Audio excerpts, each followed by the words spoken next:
All right, welcome back. We are here for Trophy Dark, the Forbidden Archives, Part 2. We will commence with Ring 3. As we enter in,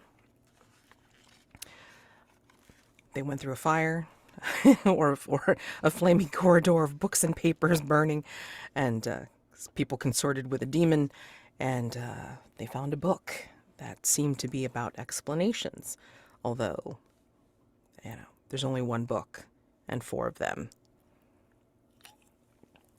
We'll see how this works out.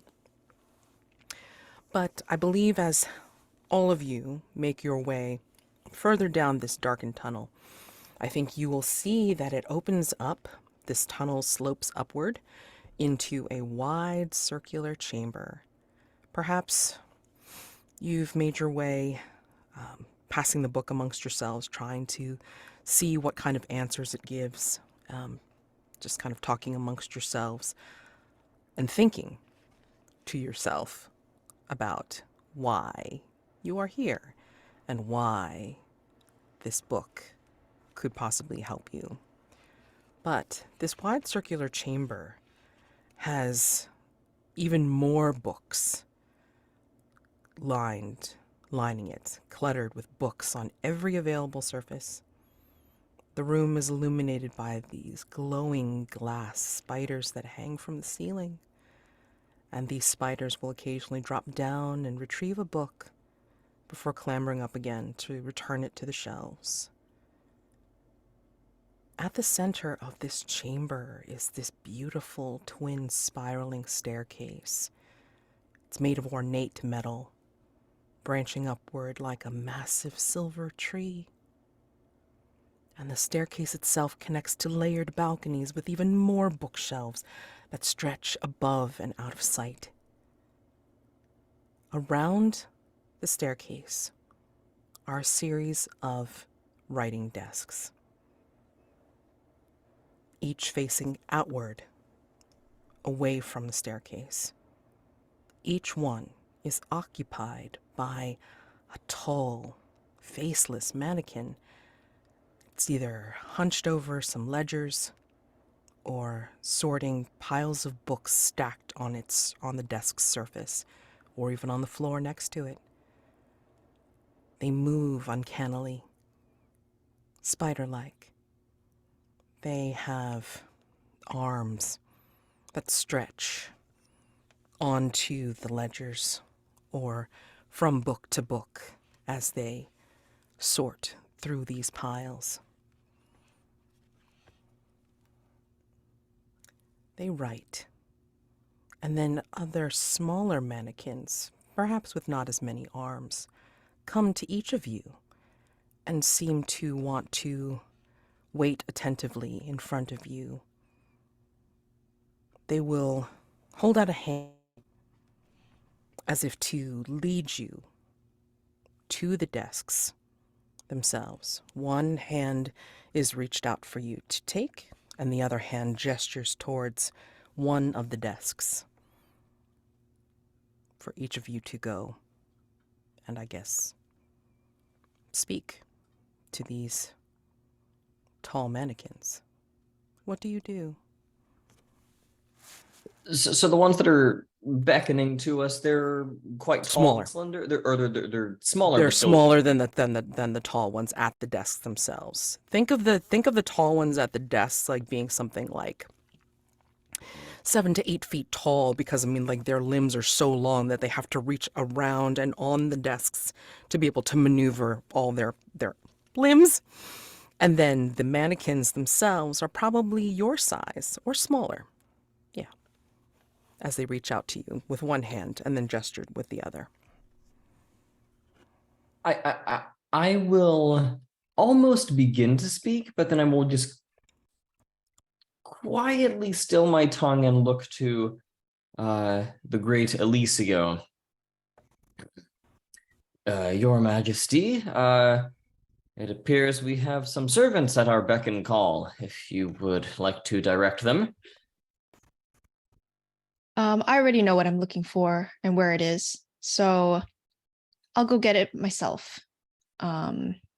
Eddie, would you accompany me? If it would please you, Your Majesty, I thought that I might request that these fair and noble servants of the archives retrieve a specific text for me, if they are familiar with it. A text for you. You're here as my bodyguard, and I need to retrieve my text. So before we do that, you are under my order. Very well, Your Majesty. We will make a short run of it, I'm sure. Excellent. And I'm assuming, like, from that demon, the deal I made with that demon, I know exactly like where the book I'm trying to find is. So I'm gonna like head off in that direction. When you try to head off into that direction, the little mannequin that was in front of you with the one hand gesturing immediately like shifts to get in your way. And as Valancourt makes his way to accompany you, that mannequin will shift in front of him and gesture. Would you strike down these mannequins so that they're out of our way? Well, certainly, Your Majesty, if I may, just once more request that we briefly still our blades so that they might retrieve the text for me that I mentioned a moment ago first.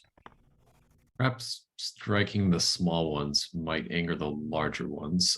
I'm just going to go and see what they have in mind. I mean, maybe there's a more, maybe they really can get things for us. They seem very intent on having us, places like this, there's a certain order where maybe they want you to check in. Or maybe they just want to explain to us how to find our way through. This looks quite large. I think Vero's just going to follow the one that's gesturing. It will take your hand. It will take your hand and nod vigorously as it leads you to one of the desks with one of the taller spider-like mannequins that is sorting through papers.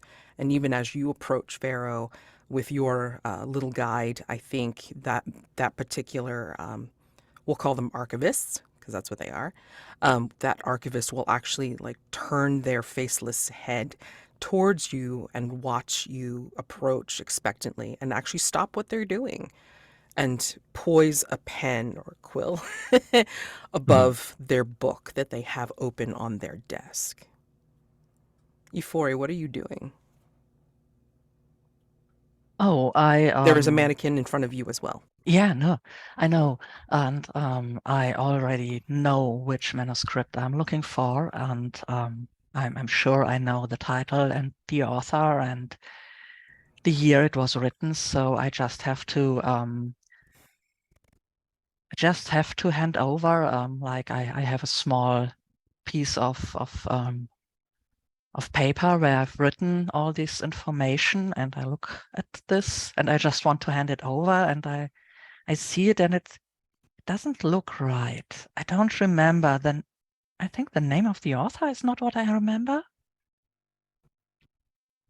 So I don't know why.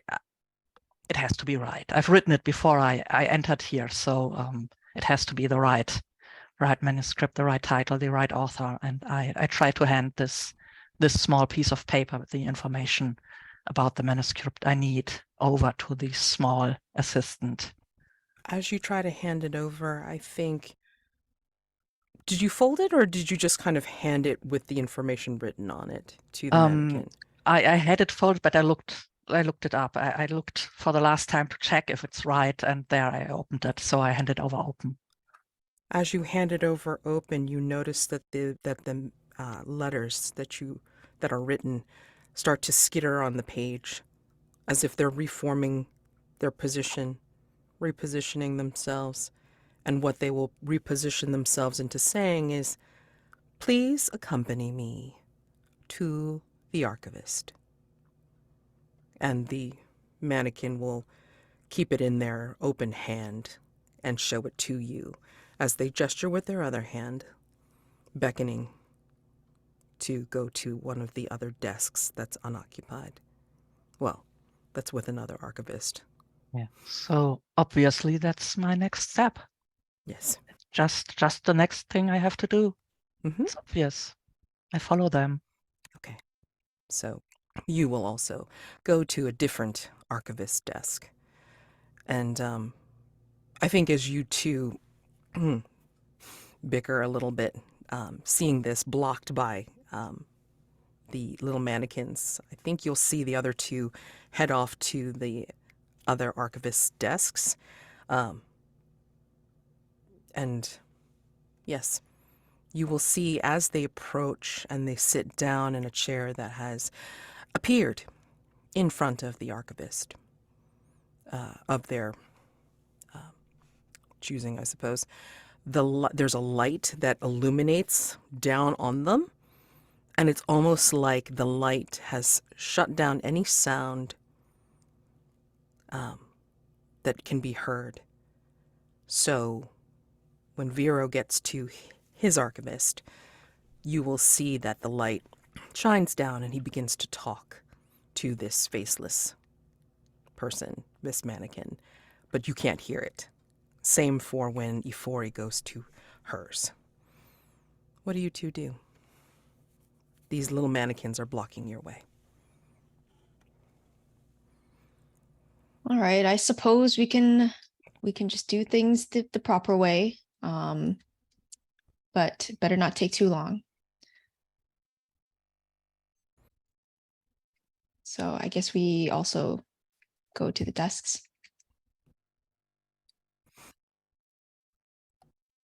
And each of you will have your little mannequin take your hand and then go to separate desks. Sir Valancourt, what do you do? If anything. I'll say to because they bring me to a tall mannequin, right? Yes, one of the archivist desks, yes. But separate from Elisio. In kind of a hushed voice in hopes that no one else hears, I'll say, good and noble archivist, if you may be able to assist me, I am looking for a text detailing the resting place of my former patron, the Morning Knight. Is there anything in these archives that could direct me to their burial ground?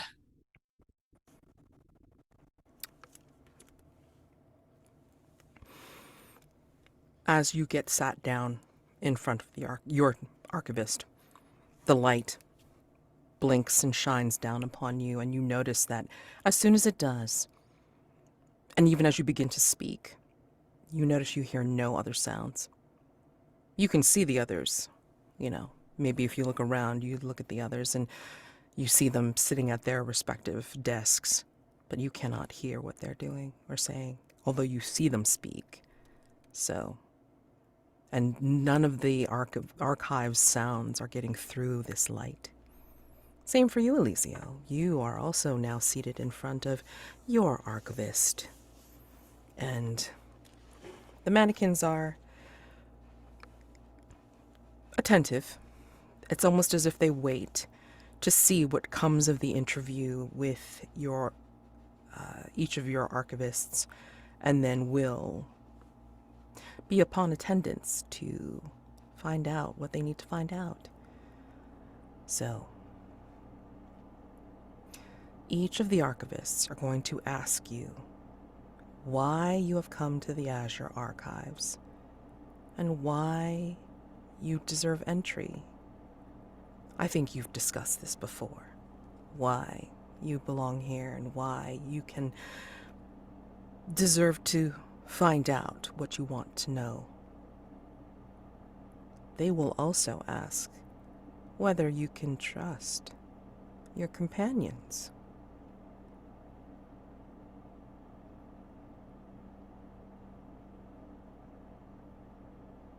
Can you?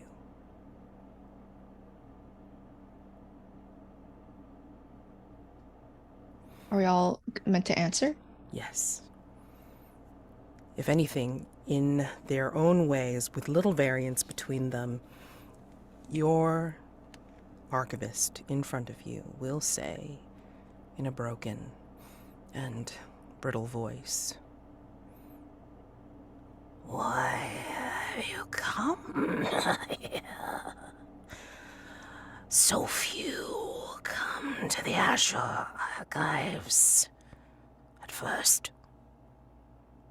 Why do you deserve entry? And do you think you can trust whom you're with?"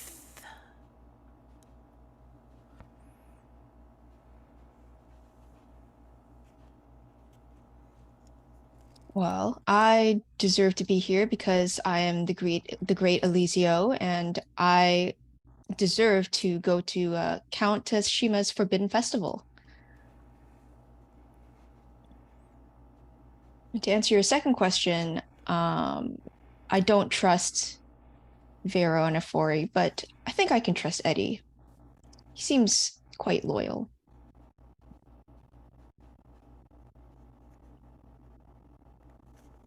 I say this all like in a, I guess like no one can hear what anyone else is hearing, right? Mm-mm. Saying, okay. You can't hear them and they can't hear you. And you see the archivist in front of you scratching very dutifully everything that you're saying as you're saying it. I think as because I see them like sort of writing down everything I say, I start like rambling on about other stuff about myself because it's kind of like, it feels like a little bit powerful, like someone's dictating my words. Mm-hmm. Yes. It's almost like you're feeling it drawn out of you. Yeah. Absolutely. Well, I'm here because I'm the last one who could really retrieve the text that's been kept here for me. You could say I'm the last of my order, even. Much misunderstood order and religious text. The fact that I'm here should say enough that I deserve to be, because of course you wouldn't let anyone in who didn't know what they were looking for, who hadn't proven themselves so far. And I'm almost ready to complete the tasks that have been left for me by the Order of Darawan. I have trusted my companions enough to get me this far, but I know that they all have their own texts, that they seek their own reasons for being here. And I only trust them as far as their own interests. I mean, one almost burned down our entrance, summoning a demon. The other is, I mean, can you really trust magicians? They're always, pulling another trick on you. They're always weaving another illusion. So no, I would keep an eye on them. What I want is pretty straightforward, though. So you can trust I will be in here and out as soon as I can.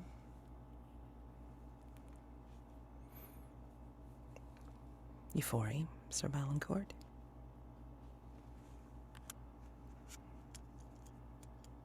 Oh, I'm here because I'm a scholar. I've done a lot of hard work to find out a lot about the mysteries of ancient Kaldur. I'm a scholar of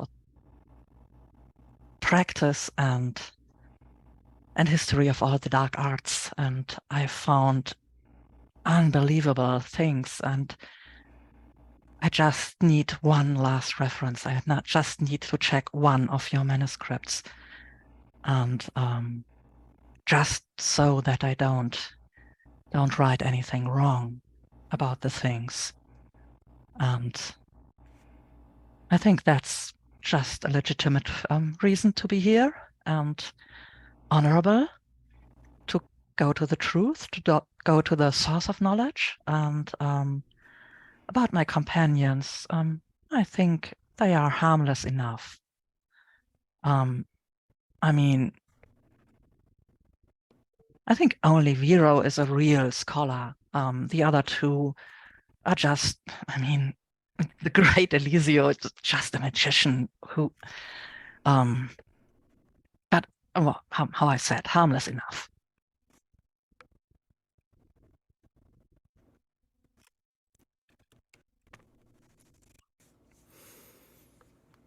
can ask each of you, how does the presence of the archivist in front of you, make you uneasy?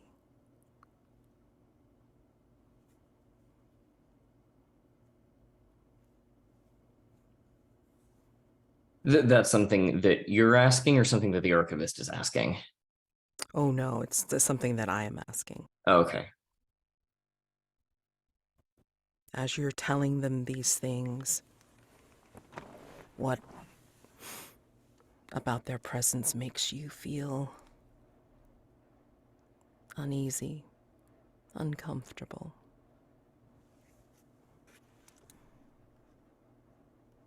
For me, it's got a very distorted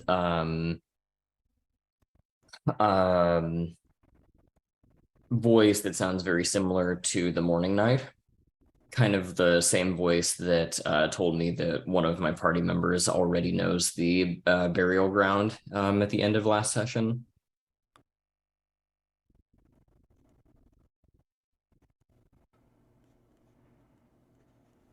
Vero's very uneasy with the lack of expression because he can't tell, especially with every word being written down, if any of it's believed or if it's being written down to be used against him, and there's no way to tell. But a little bit deeper than that, Vero's heard of obscure pilgrims and maybe even saints that sought to become sort of undying by becoming mannequins themselves. So part of him is wondering if he's in front of some kind of saint.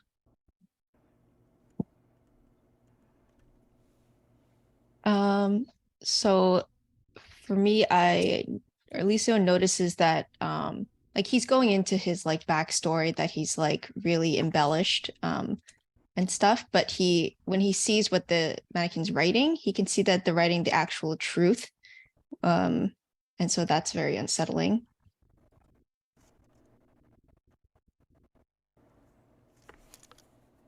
Yeah, and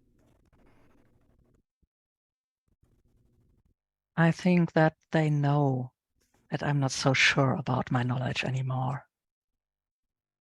They are an archivist. They have to deal with people like me.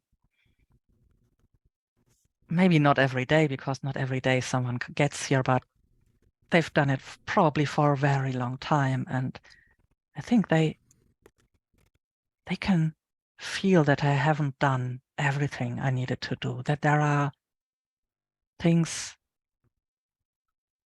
I've forgotten to do, or I think I've done them. I've done everything. I just need this one last thing, but really?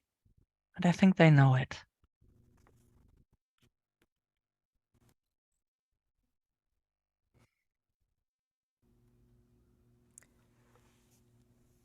After each of you say what you say, they will lean in,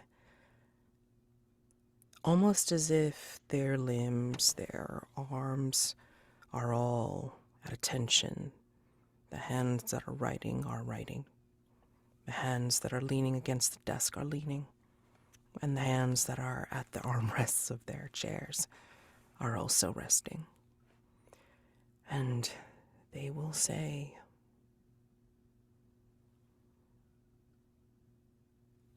"The key to admission is a simple thing. What secret do you carry?"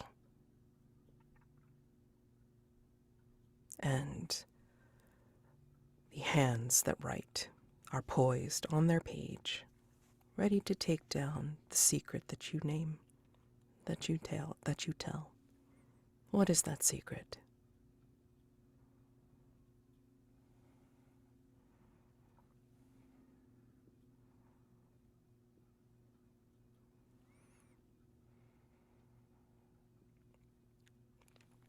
Vero parts his, I guess, cloak a little bit and shows part of his skin that is starting to keep it veiled, I guess, starting to peel a little bit like parchment, and there's indication of insects clustering all around and maybe in him a little bit. And he says, I am not just I anymore. I am becoming much more. And I carry many. And my destiny is to become much more than the person that this shape that you see before me. But for now, I stay in this shape and stay concealed.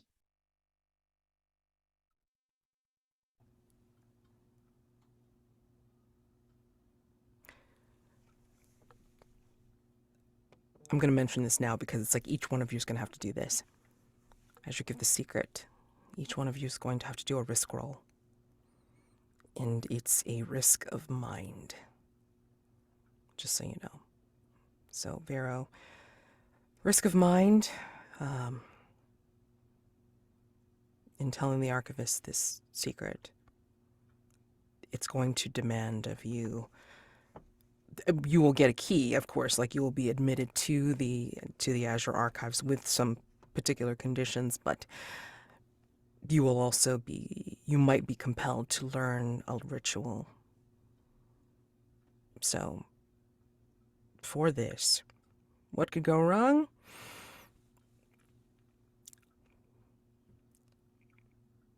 I guess keeping it together would be the easiest thing to say for what could go wrong. It's like if you don't keep it together, then yeah, you will definitely be compelled to learn a particular ritual that would mechanically increase your ruin by 1 for sure.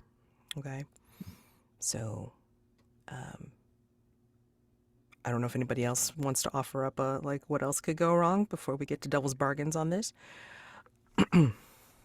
I mean, I'll throw out there, my occupation is a nest, and I described being a multitude, so maybe that just furthers or accelerates somehow. Yeah, I'm going to say that. Mm-hmm.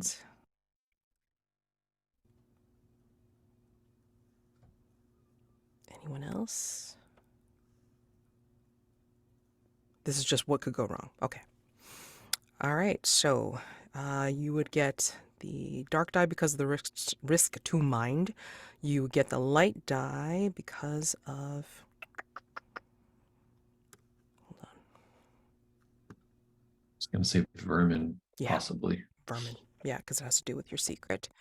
And then for a second light die, devil's bargains. No matter what. Huh.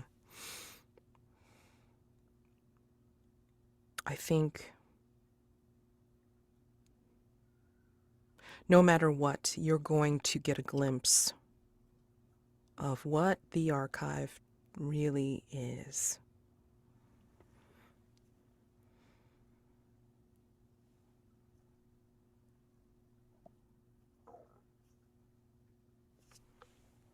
As a player, I want that very much, so. I know. When I saw that, I was like, oh, okay.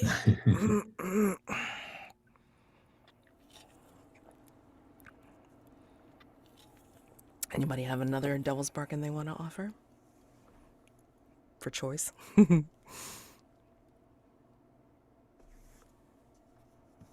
No matter what.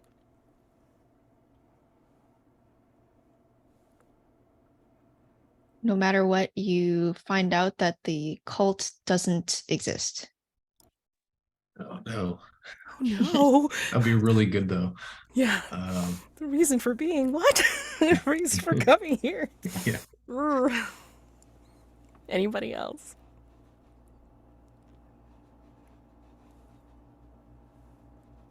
No matter what, one of us will find out your secret. That's good too. Yeah. Yeah. And I have heard, and I don't know like how other people run it, but I mean, I have heard of some people actually taking multiple devil's bargains, but only getting like combining them, but only getting the one extra extra light die. So you could conceivably get it all, but you know. I will say, I think short term, I'd like to take the one about companions discovering my secret, but 100% say if anyone finds a way to turn those other ones back on me, that would be amazing. Like, I Yeah. feel like those are longer, like further in, those would be pretty interesting discoveries to see whatever that looks like.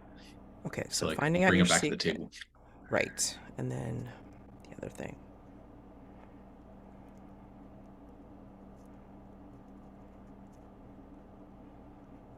Okay. So Was go it- ahead and do 2 light, 1 dark, please. Right. Dark 5.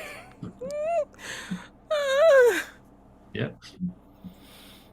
um, That's rough because I know. yeah. Yeah. Nice. Yeah. Get right to it. I mean, oh shit. Okay.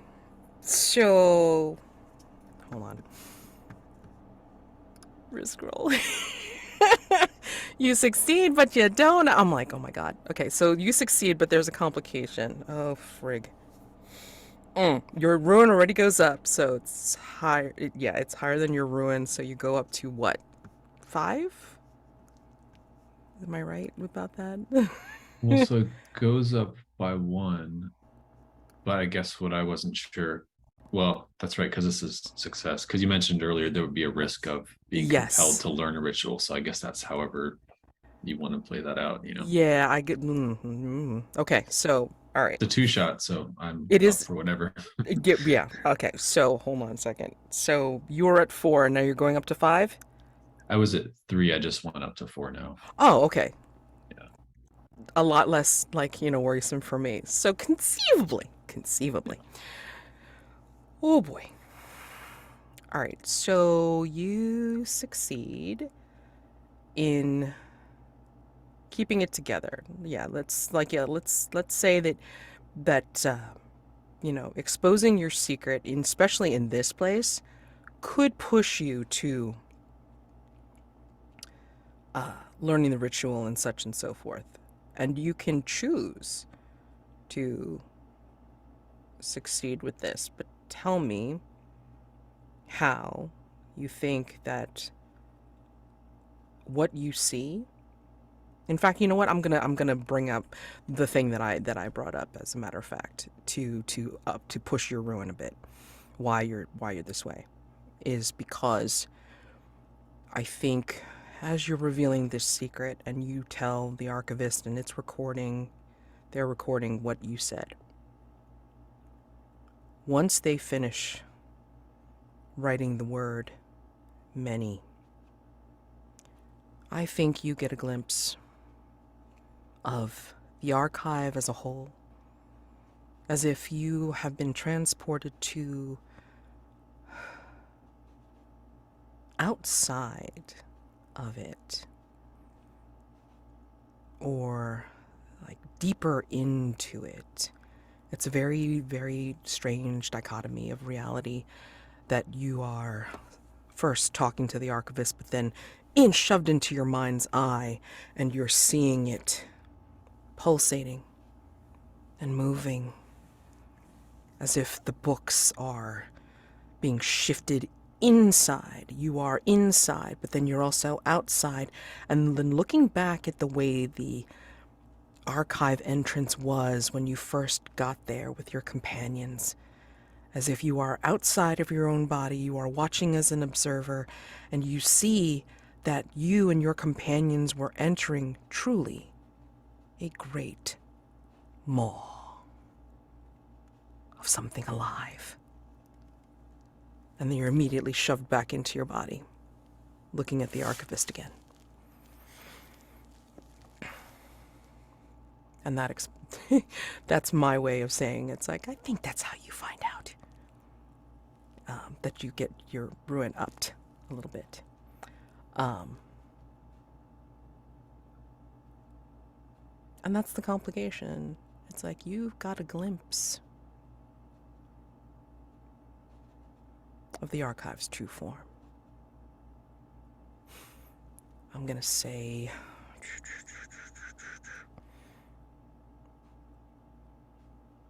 yeah, put that as one of your conditions. The maw. Oh, nice. All right. Next.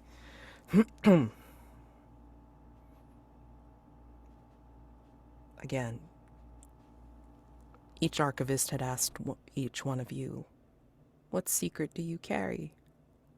So what do you say?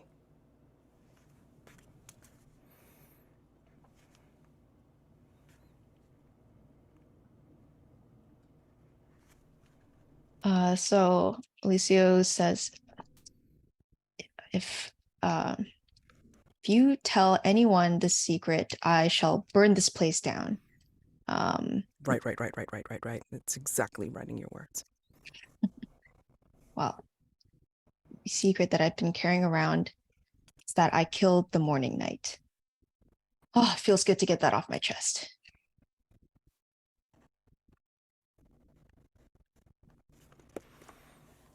And you too, when you feel the last word written on the page, you too feel like you are being pressed down upon by the weight of the archive. Make a risk roll to your mind, otherwise you will be compelled to learn this particular ritual as you have disclosed your own secret. So, dark die for the risk. We Light get a die. light. Whoop, yes, you get a light die. Now I have to figure out how. Hold on. Elisio, let's see. Look at your stuff. I have rituals as a skill.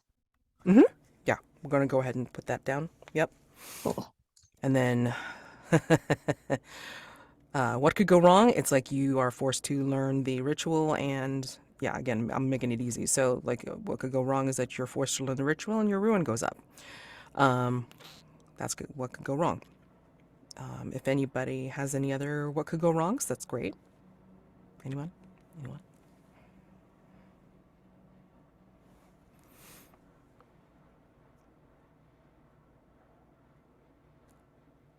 Maybe the archivists consider you more of a threat and assign like more mannequins to keep an eye on you. Cute. Okay.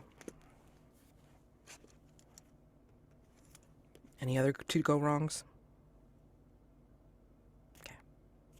Devil's bargain for that second light die. I already know what I want to say. For you, I think you dropped a bomb of a secret. And I'm going to say that as a return and as part of your key to admission to the Azure Archives, I think your skin will start to show some strange writing in a language that you don't understand. A very apparent strange writing. So in a place that you can't hide. I'm not sure, like I can't remember what you said you wore, like when you first started out, but yeah, whatever is visible of your skin will show this strange writing. And I'm going to go even further and say the only person that might understand this strange writing will be Ifori. That could be something of interest to her. So that's my DB. Anybody else?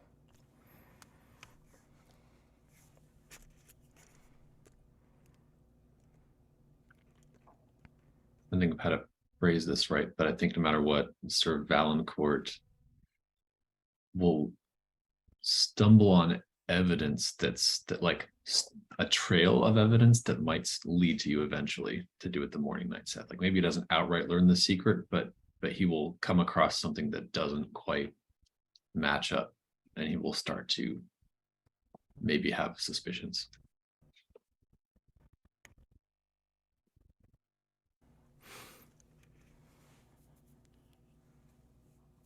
Anybody else for Devil's Bargain? Yes, maybe you will find out that telling the secret once does not make it lighter. And from now on, every time you talk to someone, it is like in your head every time, and you want to tell it. Every time you talk to someone, you have to keep the secret actively in. Otherwise, it will spill out.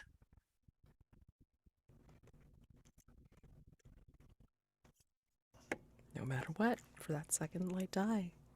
Sir Valancourt, anything? Not very good at coming up with these devil's bargains. No, the stuff that we have so far sounds good. Sounds amazing. Oh my god. So you can pick any, a mix Um, or none. I yeah, maybe Gabriel's. Okay. Which is a trail that will Yeah. eventually breadcrumb serve Valancourt to you. I mean, it could be cool if there's like writing on me that like is part of the trail. Oh. Nice. Oh my god, memento style shit. Yeah. But then Ifori will have to decipher it and like, whoa. Sorry. I get Ties excited about these everybody things. in. That's awesome. Oh my god, Yeah. so cool. Holy shit. Okay. So yes, if you're willing to go run with that, okay, we're gonna combine it a little bit, like the strange writing before he has to decipher. Oh my god, breadcrumb over to for Sir Val. Okay. If before he decides to say something. 2 light, 1 dark. Right. Nice. Okay. All right. So you succeed. Light 6. So that's awesome. So yeah, you keep it. You not only keep it together. You don't have to learn shit. Yeah. And that then. But the strange writing. You feel you kept it in for this long, and it is a bit of a release as soon as that last word was written. But I think as you're leaning forward and then seeing this, and almost probably feeling a little gleeful, a little smug that you were able to release this, and you know that they can't hear you outside of the light, you do start seeing on, maybe on your hand, if you're not gloved or whatever, maybe you see it on your arm, whatever's exposed to the air, especially in this light that's shining down upon you. You see this strange writing almost underneath your skin, starting to scribe underneath. And it's a language you don't get, you don't understand. Cool. I already had a mark under my skin on my hand from where the demon licked me. Okay. So it's just more. Just more. Just more. And I think actually as this is happening to you, I'm going to go one step further and say, I think you hear what the demon tried to tell you. You remember now through the crackling and the crashing of all the stuff in the roar of the fire in that hallway. But I think you hear it now in Countess Shima's voice, because the demon was that good of a mimic. But you hear, oh, he was always my favorite.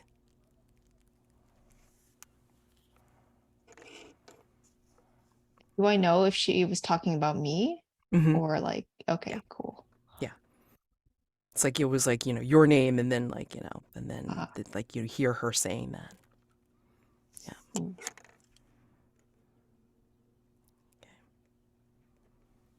All right.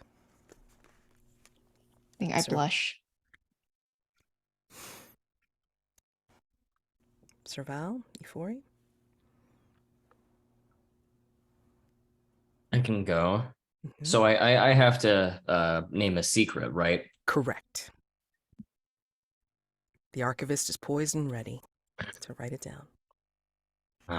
Noble archivist, I have not revealed this to any of my comrades yet, but the event which laid my patron low and caused their body to be declared cursed by my kingdom was that they were slayed in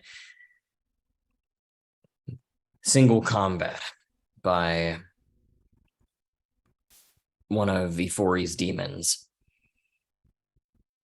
And I come here not only to recover the body of my patron, but also on a mission of vengeance.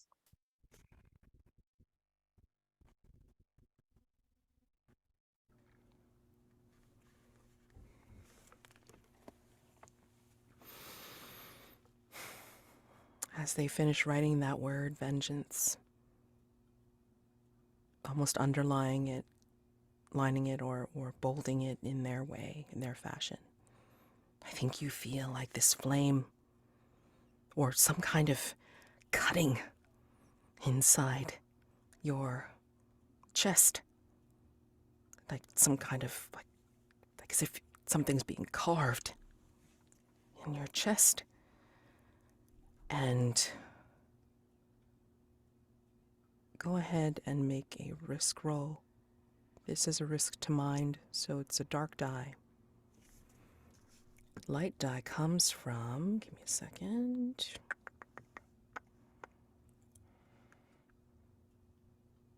I'm gonna say vigilance.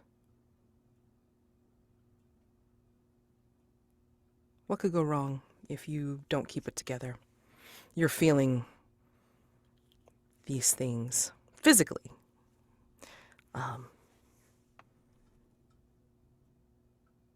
But yes, you might also be compelled to learn a ritual that will raise your ruin mechanically, but also have you feel certain things.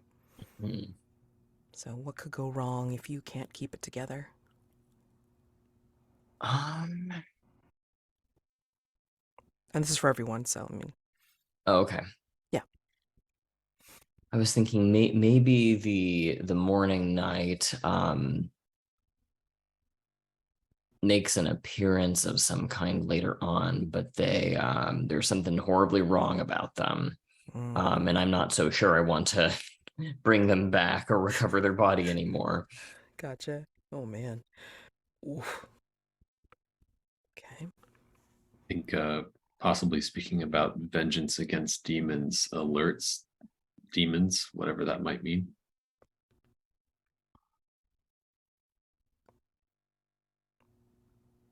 Anybody else have a could go wrong? We're not there to devil's bargains just yet.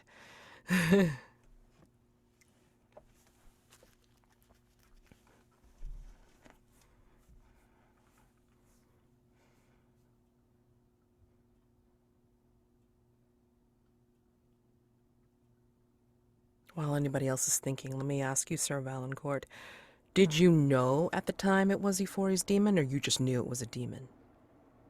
Just knew that it was a demon, but over the course of the last however long I've been going on this quest, I maybe found that out. Mm-hmm. Okay. Maybe if we retroactively pin this, we can say maybe that particular demon that Ifori called up maybe looked over at you and gave you a little wink. Just a thought. But okay, so if nobody else has any what could go wrong, let's go right to Devil's Bargains, because that's always the fun that we have. All right. I'm going to say that no matter what, you will find that pain you're feeling is not only the fury of your mission, your drive, but it's also, you're going to find it's something that has appeared on your body. Are you wearing armor, or are you wearing like just kind of like mail that you can kind of like move over if you need to check something? Yeah, more like a pliable mail. Okay, all right.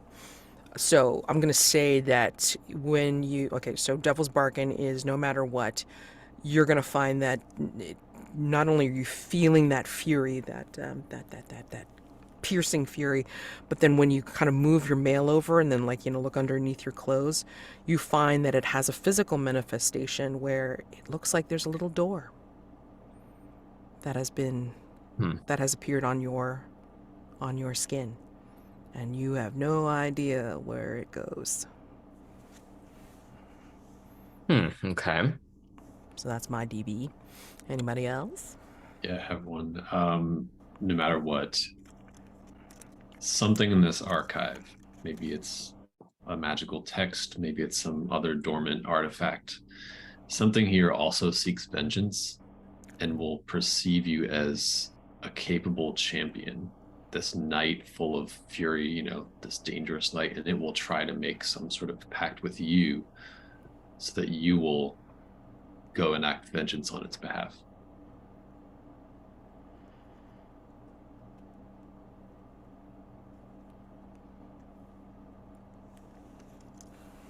No matter what.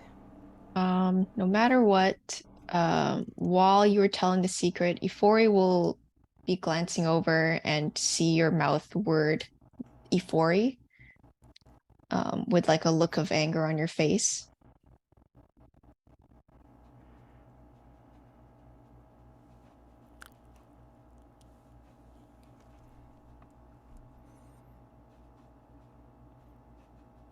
Euphoria, anything?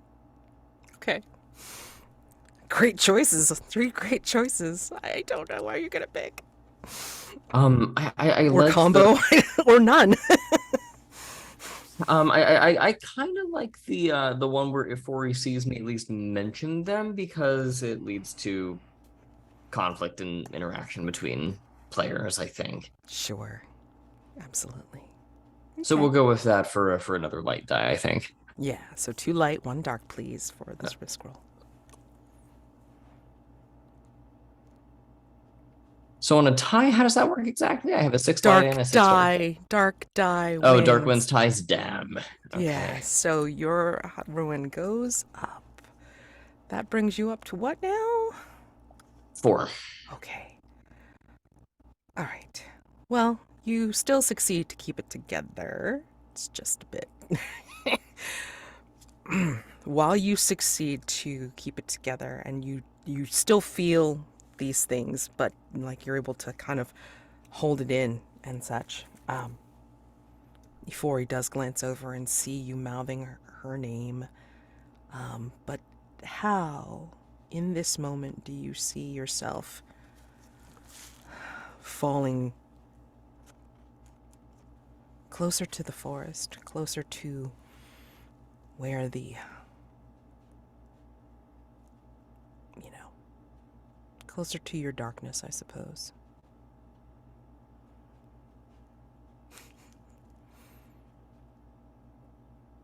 I think I start to forget about parts of my life before the morning night died.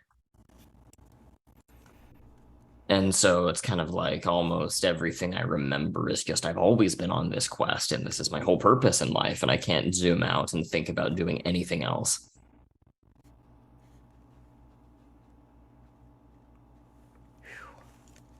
Call that obsession. Is that a condition? That's a condition, yes. Oh boy. Call that yeah, morning night obsession. Yeah. All right. And Ifori, yeah, you go look over as you're saying your secret, but then you see your mouth on Sir Valancourt's mouthing your name on his mouth. What secret do you tell? Yeah, I have many to choose from because secrets is one of the things I deal with, and most of these secrets are not really my secrets. Everything I found out is, but to my most powerful secrets belong the names of the demons that come and do my bidding, if I call them. So I offer the name of one of the demons, but I don't speak it because I tell the archivist that that's not a wise thing to do unless we want them to have a demon appearing here. So I just write it down if that's acceptable and hand over. I think what kind of demon name I would hand over, and I think in that moment I see Sir Valancourt mouthing my name, and I know exactly what he's talking about because I know what those demons do. Even if maybe I'm not always the one commanding them, I am the one controlling them. They know what they do when they are called. So I offer the name of that demon.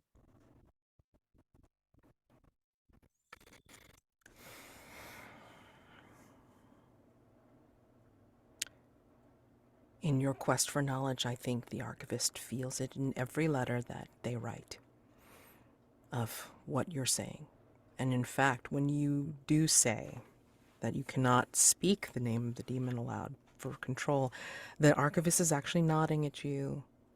And as you write, you slide over the name written on the page, I think the archivist will stop you with a single hand and then put their hand on top of the parchment that you've written on, and then do like a lifting motion with their long fingered hand and their oblong palm, and literally the letters from the pictures, the visuals that you had written lift from off the page, get sucked into their palm, and their claw spider-like fingers enclose it. And then suddenly it opens up again and you see that it's blank.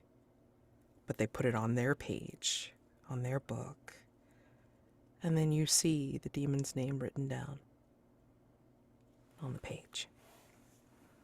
And in that moment, okay, yeah. So, risk to mind. How do you feel? Feeling like you've... feeling that tug of your secret. I'm going to say the risk here is that you're going to lose that name. Yeah. You will not have that control was my of that. idea as well. Yeah.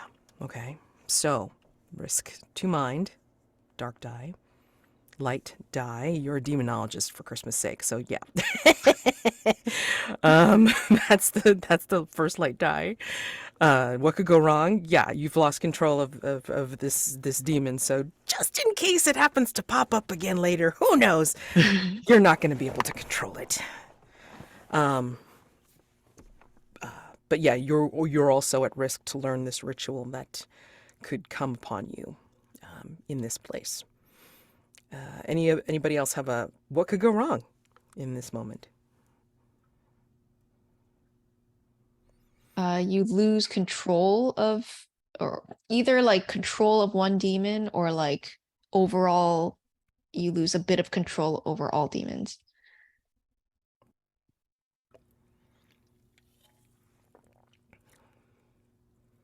I was going to say something along the same lines, and this could be a devil's bargain alternatively, but a demon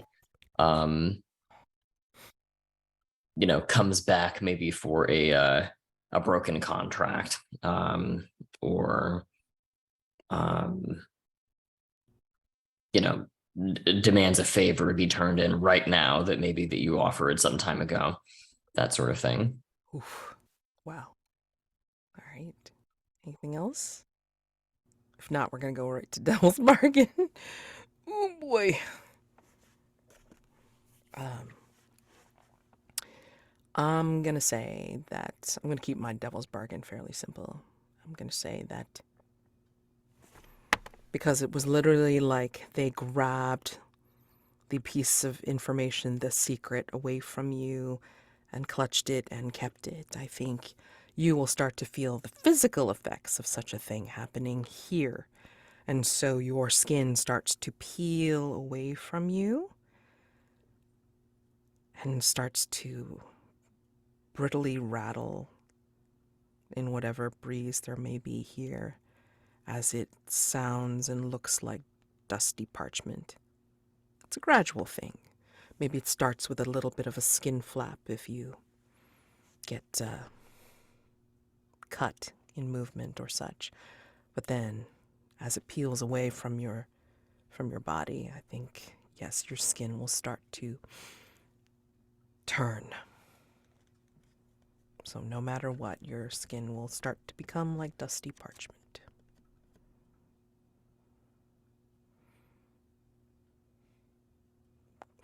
Can't leave Trophy Dark without having a little body horror. Come on now.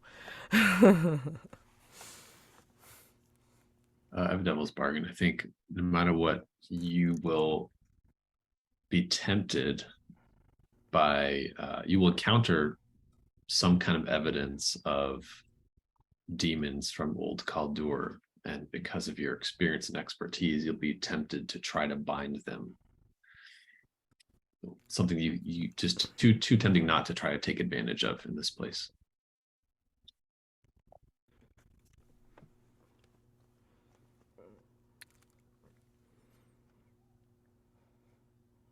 Mhm.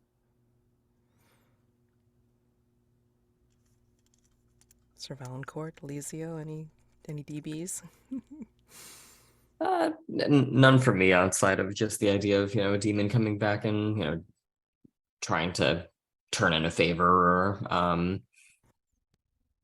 coming back for payment of a broken contract or something like that. Oh, and then should have reminded from last time. Sorry. If you kind of like one of the Devil's Bargains but want to tweak it a little bit, Ifori, you can totally do Mm. that. Same for the rest of you. So I'm like, again, like, when you take a combo or when you take one of them, but maybe you want to tweak it slightly, you can still do that. Sorry. Totally forgot from last time to remind you. Mm. Okay, then I would like to make the skin peels off a bit worse. Okay. Okay. Sure. Because I immediately had the idea that there appears always to be some faint writing or rest of writing, like and I try to read this every time because I start to believe that it's important information, but I can never really get to it, and I try to feel it through my skin and rub it, and that's the one. Oh man, yeah, that could go so many different ways. It's great. Oh my gosh. So yeah, that's the Devil's Bargain you want to take. Sure. Yes. Just put down on your conditions. Put down. Oh, I can't help myself. Sorry. Parchment memento. Hey.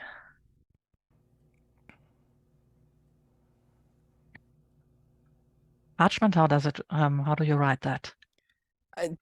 Just. No problem. PARCHMENT. Yeah. Yep.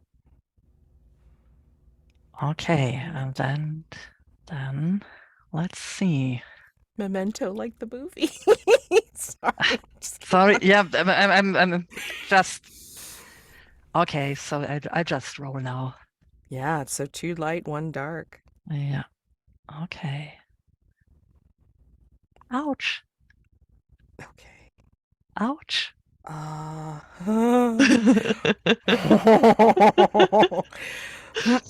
1 to 3. I shouldn't. You fail. Yeah, so again, because dark die is always counted as high, even when you're rolling a tie, then yeah, you fail. So with a 3, and things get worse. I describe how. Or I can allow you to succeed, but things will get worse somehow.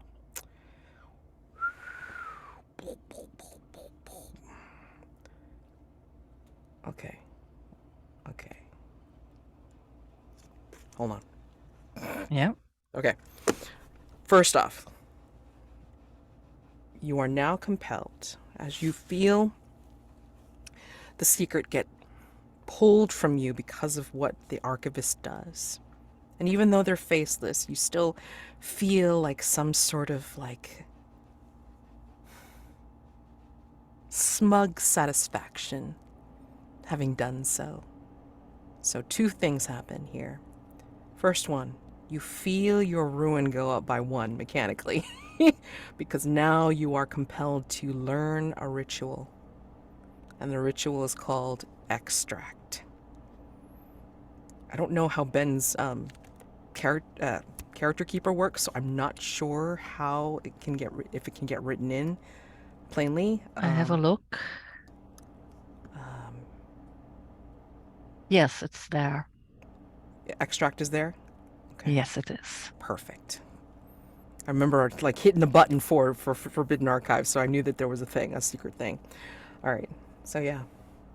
Extract. Compel someone to share a secret, exposing one of your own.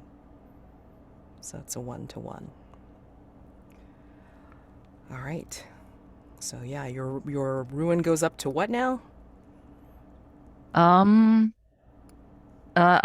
Just tell me, I have to go up 1 because of the ritual and 1 because I didn't succeed. Then No.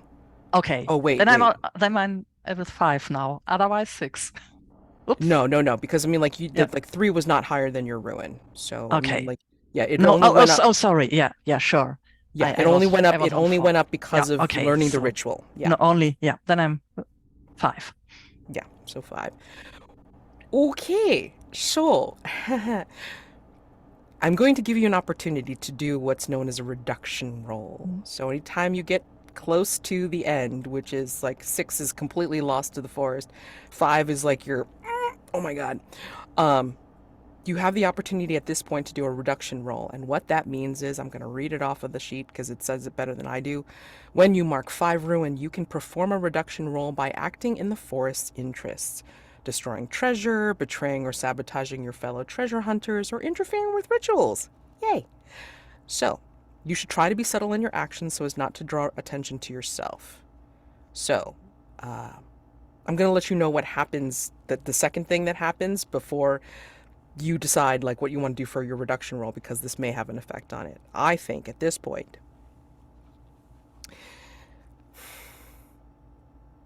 that demon pops up, but not obvious like. I think the information is pulled from you, the name is pulled from you, it appears on the page, you recognize it as the demon's name, but you no longer have any control over it. You're no longer bound to it. And as that happens, I think you look up and you see a shift in the light above you, and that's because the demon that appeared before, I guess the little cat-like demon, whose name it was, yeah, they are now on top of one of these glowing spiders that's moving up and down, returning books to their place and waving at you with its paw. And a big Cheshire grin that is way too wide with lots and lots of teeth. And we're gonna, yeah. So we'll see if you want to roll a reduction roll right now or not, to see what you want to do to do your thing when we come back. So we're past the hour, so I'm definitely gonna give you guys a well-deserved 10-minute break. Holy crap. So we're gonna return at the 21 mark and then see what happens. Let's see what happens next. See you in 10. Yeah. We're gonna backtrack a little bit before Ifori finds trouble. I think as each one of you are told your particular things, I mean, yeah, like you tell the archivists the thing, the secret. I think afterwards you are told that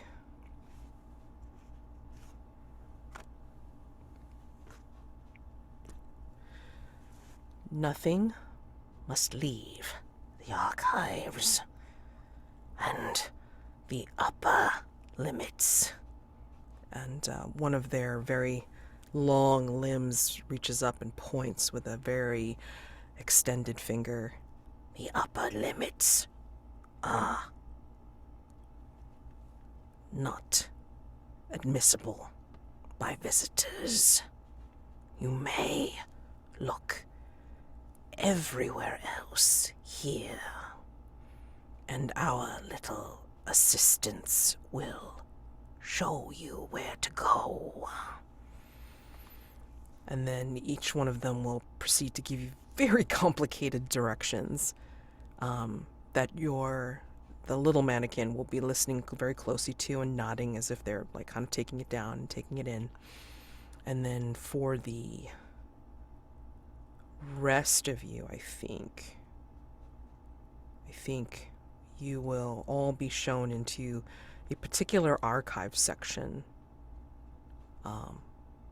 that as you go through, I think It takes you further or further away from the wide circular chamber where you were in. And maybe it has you go up and down and around, but not the upper limits, of course, like not completely up the staircase at the top, but maybe like on a different level, branching off from this tree-like staircase. Or maybe it's having you shift and overlap where you start seeing almost like an Escher painting of staircases leading below to nowhere, but then yet you see maybe one of your other companions go and disappear along the stacks. As you're following your particular guide through this archive section, what will you do when you find what you came here for? What will you do? Wait, was one of the things it said we are not allowed to take books out of this place? Correct. Oh, Correct.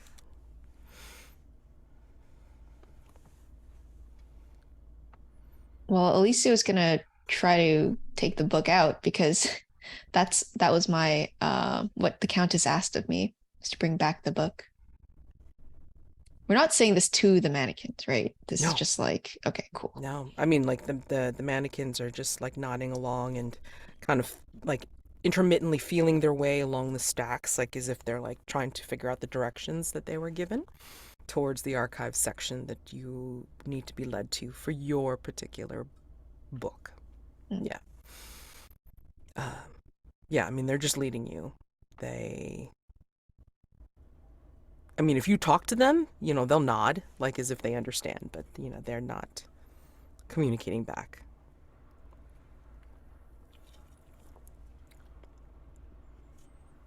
Who else? What else? What do you do? Well, What will you do when you find it? There's no prohibition on maybe taking a rendering of a map or copying down a few notes, right? I don't need to take the whole book with me. Would the mannequins permit that if I were to take out a bit of parchment and some ink? Oh, they're not. Yeah, they're just kind of guiding again, like nodding along as if they are, you know, programmed to do what they're doing. So they're not necessarily like responding to what you're doing per se. They don't appear to have self-awareness, really. Correct. I mean, like they Oh, just seem to be okay. like, you know, they're kind of like told like by something unseen and unheard what to do. Okay. Okay. Sounds good. Yeah. Vero, Ifori, what do you... Well, I'll get to Ifori in a minute. Mhm. I need to find out what the rest of you plan on doing when you find your thing. Vero will. It's not exactly transcribing a book, but there's a way to maybe transfer information, or he's just thinking about like the technicalities of what's been said. Like, technically I won't take something with me, but if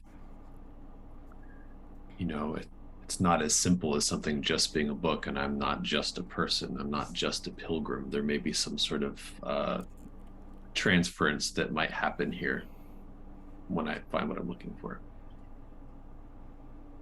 So he'll find a way to, he hopes to find a way to like transfer something of this book to himself so that he can take it with him without physically stealing a book. Well, you are many after all.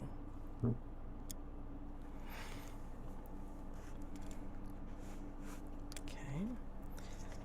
And then I just have to ask before I get to Ifori and... But I can answer what I plan to do with the manuscript. Correct, if I find it. correct. That's Yeah.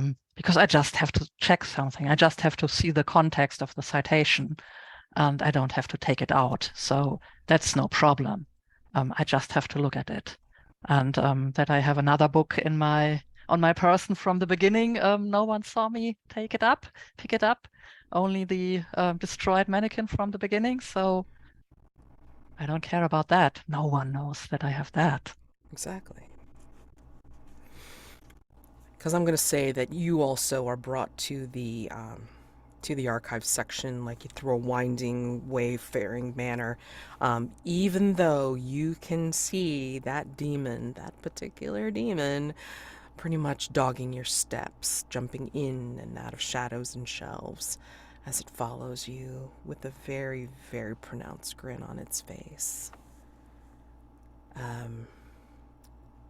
Before we get to what you plan on doing, Ifori, I need to know, Sir Val, you said that the Morning Knight was in single combat with the demon and therefore rendered, I guess, unclean?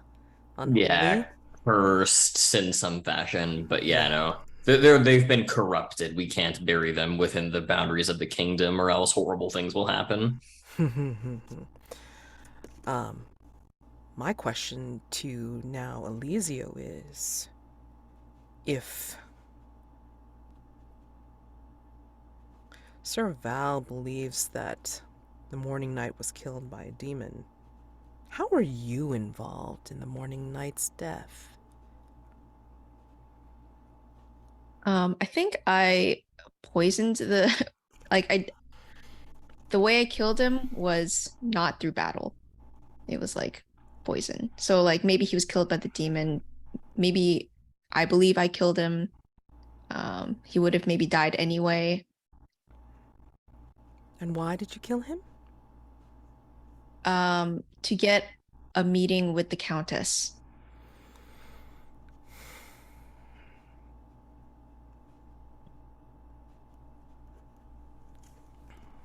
Was he preventing you from getting to your love?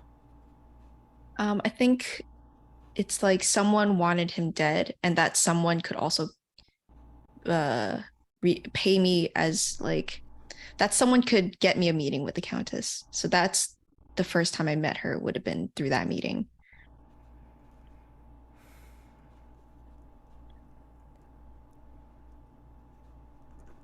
So poison the Morning Knight just for the connection to the Countess.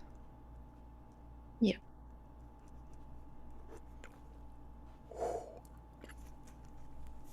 Fun. Okay.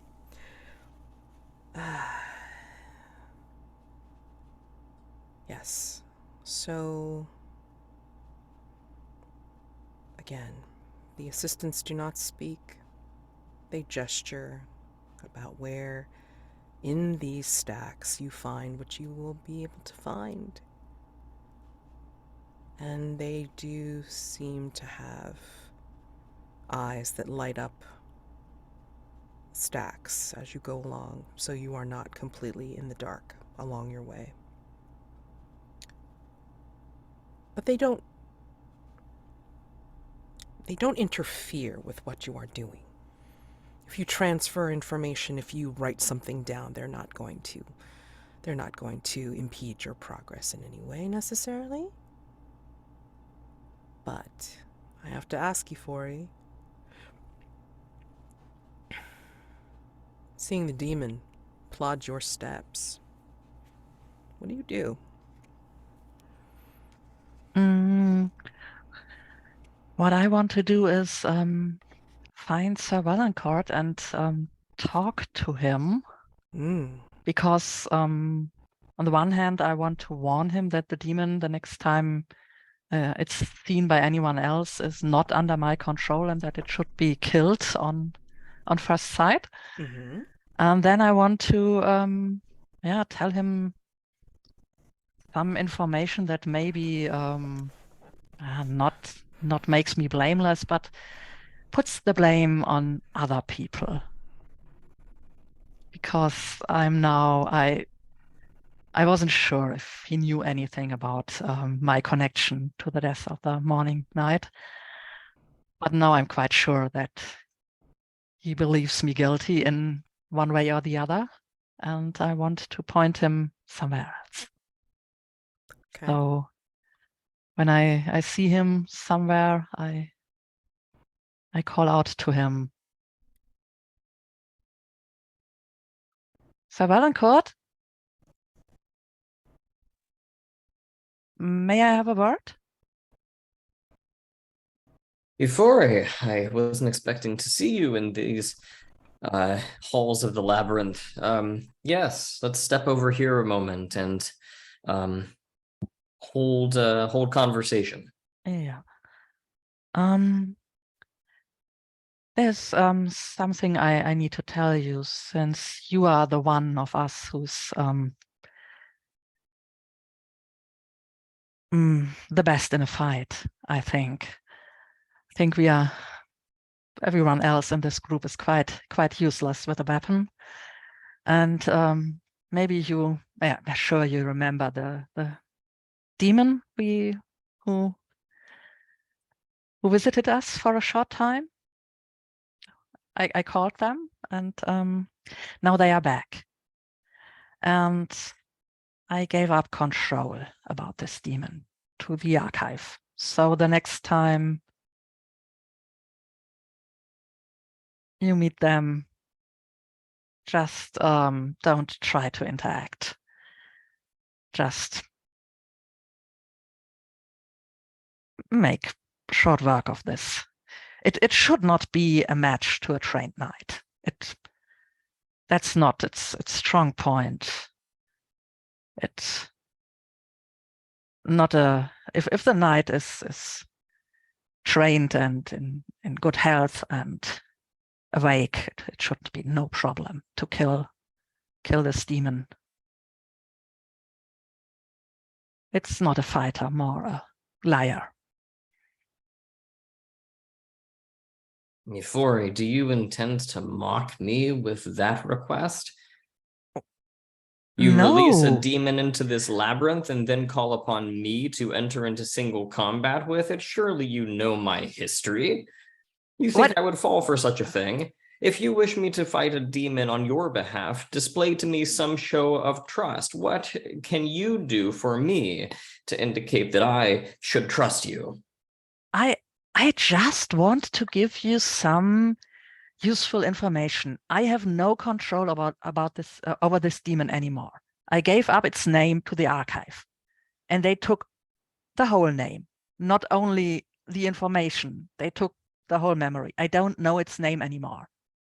It's just a thing now for me. There is no connection.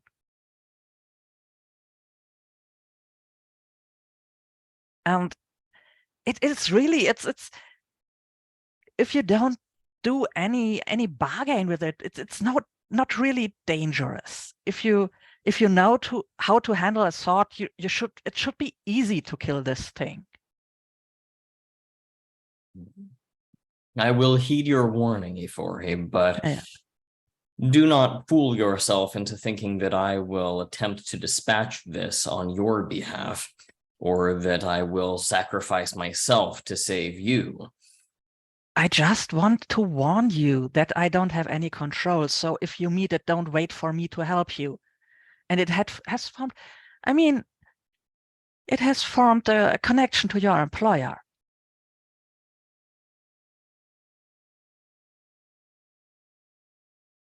What So connection do you speak of, Ifori? they traded secrets back then. And they seemed pretty familiar with each other. And that's the thing I want to plant. That's Reduction roll, please.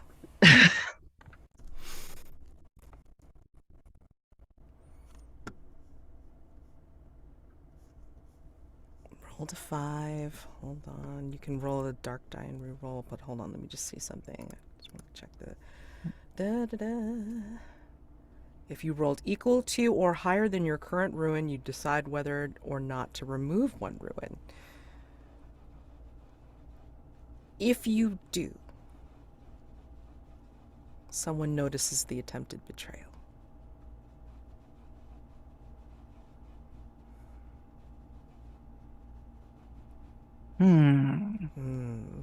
Yeah, someone noticed. But I reduced by one. Yeah, Okay. that seems interesting. Okay. And what's interesting is that, like, I did not know this, but I mean, like, you know, as I read further into the little blurb, you can continue to reduce ruin in this way until you're back at your starting ruin, which is why we include the number in the keeper, so this way we understand like where we started. So I mean, if you want to do any more betrayal, you could conceivably do that as well. Not at this moment. Right, but I'm just making a yeah, mention of that. yeah, I just want to plant the idea that they seemed strangely familiar. Oh. It's I mean, I want Elisio not to make any bargain with this small demon. And just like that, they did it. It's like they had dealings before, maybe? I don't know.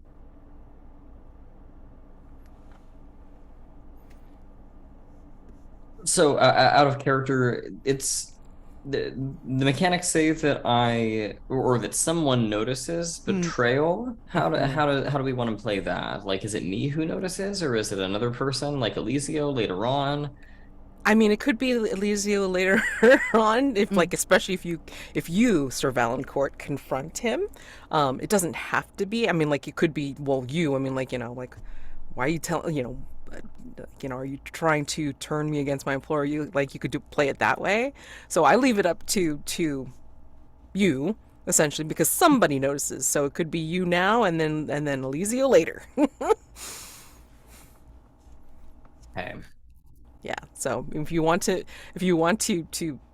engage with that fact now, you totally can if you want. Okay. And you can choose not to as well. It is up to you. Yeah. I'll probably bring this to Elisio later, I think. Okay. Alrighty.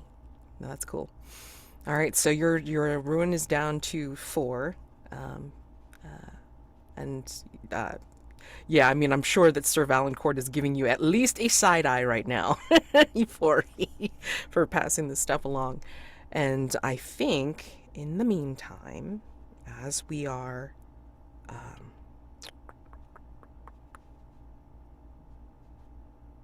closing out of Ring 3, not quite yet, because I think the demon has left your shadow, Ifori, because the demon has appeared by Elisio, contemplating the book that they found, as requested by the Countess. I think as you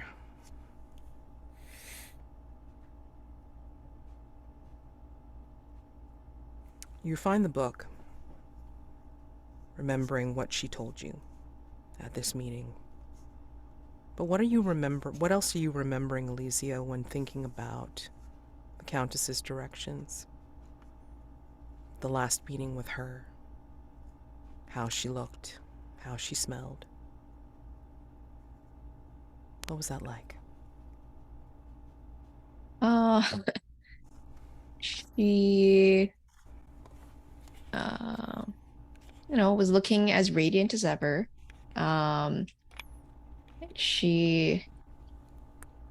think at this point, maybe this is like our 3rd meeting or so, something like that. So our conversation is still pretty polite and not so formal. Polite and formal. And I think though I make some joke and she sort of like laughs and then like tries to hold it back. And so I think that's like super cute.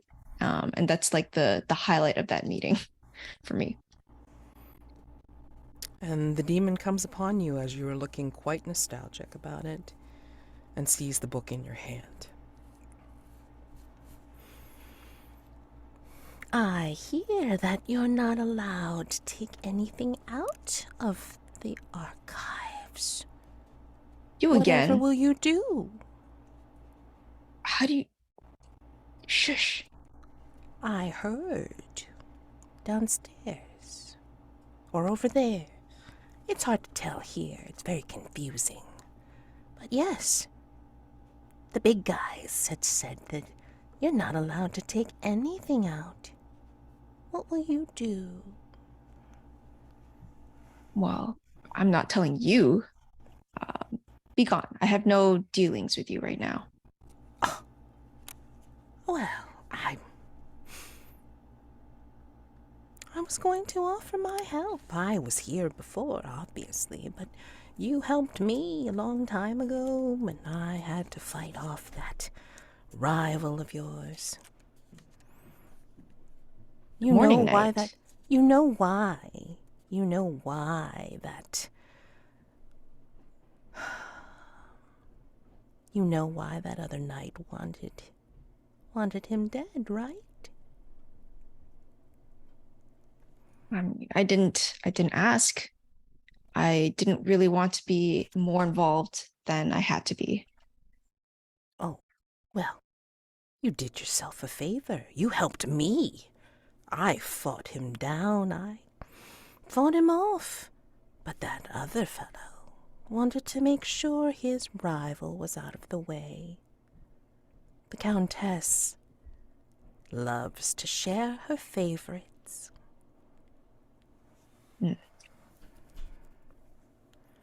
Would you like to take that book with you? Well, yes, I suppose. Why? How? What can you do for me? How are you going to help me with this? It's what I can do for all of you, now that I'm out of the leash. And you see this cat-like thing dance on its back paws as it like kind of waves its front paws in the air and smiles that too wide smile with lots of teeth and flicks its very flame-ridden tail. And flames spurt up from the nearest shelves as your guide starts getting agitated, and we close out of ring 3. Yay. All right. So, ring 4. The ancient power animating the archives stirs to defend itself. So, as this is happening, flames begin to grow and then start to go down the line of this particular shelf that you're near. The cat is dancing, and then like everywhere that its tail touches, it starts to create more flame. And the archives themselves are awakening. Books are starting to fly away from the shelves. Literally, they open up and spread their flaps and their covers and their pages of wings, and then just start to fly away. The shelves are creaking and changing and constricting to try and maneuver the flames away from it. And there's grimoires that are in chains that are trying to break their moorings, essentially. And everyone's distracted, or I should say the archives and your guide is distracted. You all in your own section start to see this. You start to see a flame bursting from another section that's a bit far away from you, and you can see that the archives are shifting again in the same manner. Books are starting to fly away, and the shelving is starting to twist and turn as if it's trying to smother what fires are happening. And nobody's looking at you, Elisio. Nobody's looking at any of you for your particular thing. What are you doing? Do I see any of the others? Again, because it was turning into like an Escher painting, like where, different levels, the staircases seem to go nowhere, but then everywhere. Maybe like, you're looking down upon maybe seeing them kind of peeking their heads from their sections, and then you can still see way upward that there's plenty of staircase to go. There's still the upper limits of this place. Well, I'm Yeah, I think you all hear at this point, like as the flames burst from the section that Elisio is in, I think you hear something that sounds very, very large. It is a slithering. There are books that are flying away from the lower level, from where the archivists were. There are papers that are being like blown away and upward. And when you look down from your respective areas, I think you see some sort of beast. A slithery beast, where its scales are made up of pages. And it seems to be shifting and roiling between the bookshelves. And its mouth, if it can be called that, gapes with sharp, inky quills dripping with viscous ink. It doesn't necessarily have a roar. It just has the ominous sound of pages fluttering, but it is making its way upward as if it's following the twisting stacks towards the fire to deal with this situation, this intruder. What do you all do? I'm just gonna run and be yelling, Eddie, Eddie. I've already got my sword out. Vero's going to take this opportunity to, I would like to do a ritual Okay. and release, I'd like to use Swarm. Ooh. And basically I'm picturing it as a bunch of like moths and winged beetles and stuff that is sort of this, maybe they're just like living in my cloak, maybe some of them are part of me, whatever, we'll leave that vague for now, but release them and have them try to go out and find what I'm looking for. And I'm assuming that's in the sort of closed off section. Yes. Mm-hmm. Mm-hmm. They did show you, your guide did show you to the Mhm. particular section that you needed, but I mean, it was like twisting already and starting to shift before all the hubbub happened. So Mhm. yeah, dark dye for the ritual, for sure. And then rituals for your first light dye, because that's your skill. All right. What could go wrong? Doing this swarm. What could go wrong doing the ritual?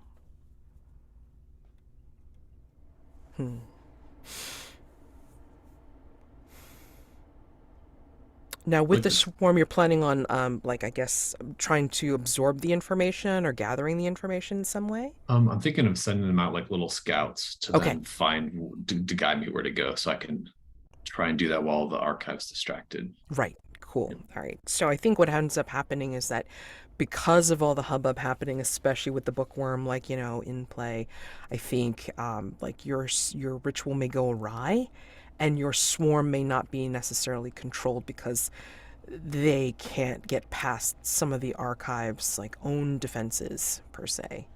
Like, the shelves are twisting too much. Like, it's changed, the reality is changing too fast for them to make way. Anybody else have where it can go wrong? They point out multiple places that the book is. Nice.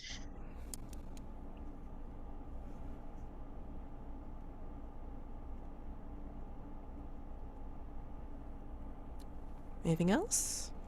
Okay. Second light die. Devil's bargain. No matter what.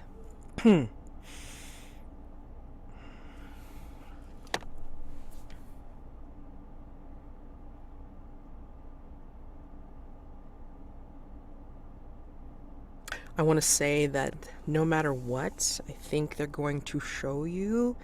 You said moths, right? Like things that fly. Mhm. Yeah, I think they're gonna make some sort of arrow pointing up at Elisio. Nice. That Elisio will know, and if not the book that Elisio's carrying, then definitely what's written on their skin. No matter what, a bunch of the swarm dies, and so they can't return back to your body. So your body's kind of like deformed in some Nice. way.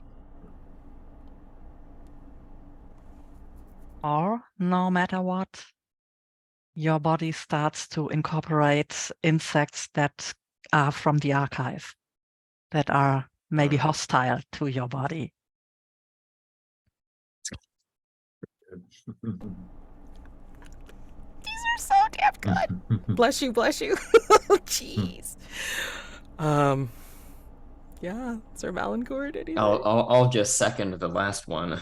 Yeah, that's just so amazingly cool. Jeez. You're a nest for the archive now. Goodness gracious. I mean, sounds pretty awesome. Which I one do you think- want? Let's combine the two, because I feel like I would like to see Vero get hooked in. I like the way all the other drives are starting to get meshed together. So I think that would just be a nice complication, that Sure. there's a connection to Elisio somehow. Mhm. And in the process of them, flying around the archive, some of them that come back bring other things back with them. Yeah. Like was mentioned. Yeah.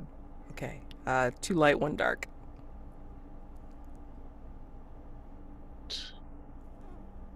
Oh, that's a 5 on the dark die again. Okay, so yeah, and 5 dark is high, so yeah, I believe your ruin goes up by 1, sir. Oh wait, no, was it already 5? So No, is it? I just clicked it, so now it's at 5. Yeah. okay, so hold on. Oh Jesus! Every single time I have to look because I have to double check myself. Holy crap! Okay, 4 to 5, you succeed. Okay, so tell me how you succeed with your swarm, and then you can incorporate all the things that we just said as a complication. Yes. So, yes, you succeed. Tell me what the ritual looks like, and then we will incorporate the pointing arrow to Elisio, as well as like the bringing back your swarm being changed. Quick question for Robyn. Could you remind me what Elisio is looking for here? I know it was connected to the festival, right? Yeah, it's a book that the Countess wanted me to bring back to her so that she would let me into her forbidden festival. Oh, cool. Okay. Got it. Yeah. So I think that the ritual, at first, it's almost like becoming a cocoon. I sort of put my cloak over my head and I'm kind of enclosed, murmuring. Maybe there's almost like a bit of a glow that happens, like there's a whole bunch of fireflies in my cloak, and then I kind of release them. And almost like kind of stagger, like I'm weakened as there's less of me now, and I'm kind of frail, just kind of a little bit helpless while they're all flying out.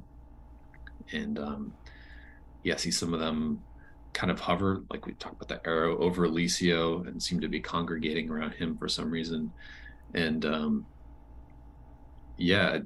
not what I expected, but there's no denying they are drawn, like moths being drawn towards a source of light that Elisio is or knows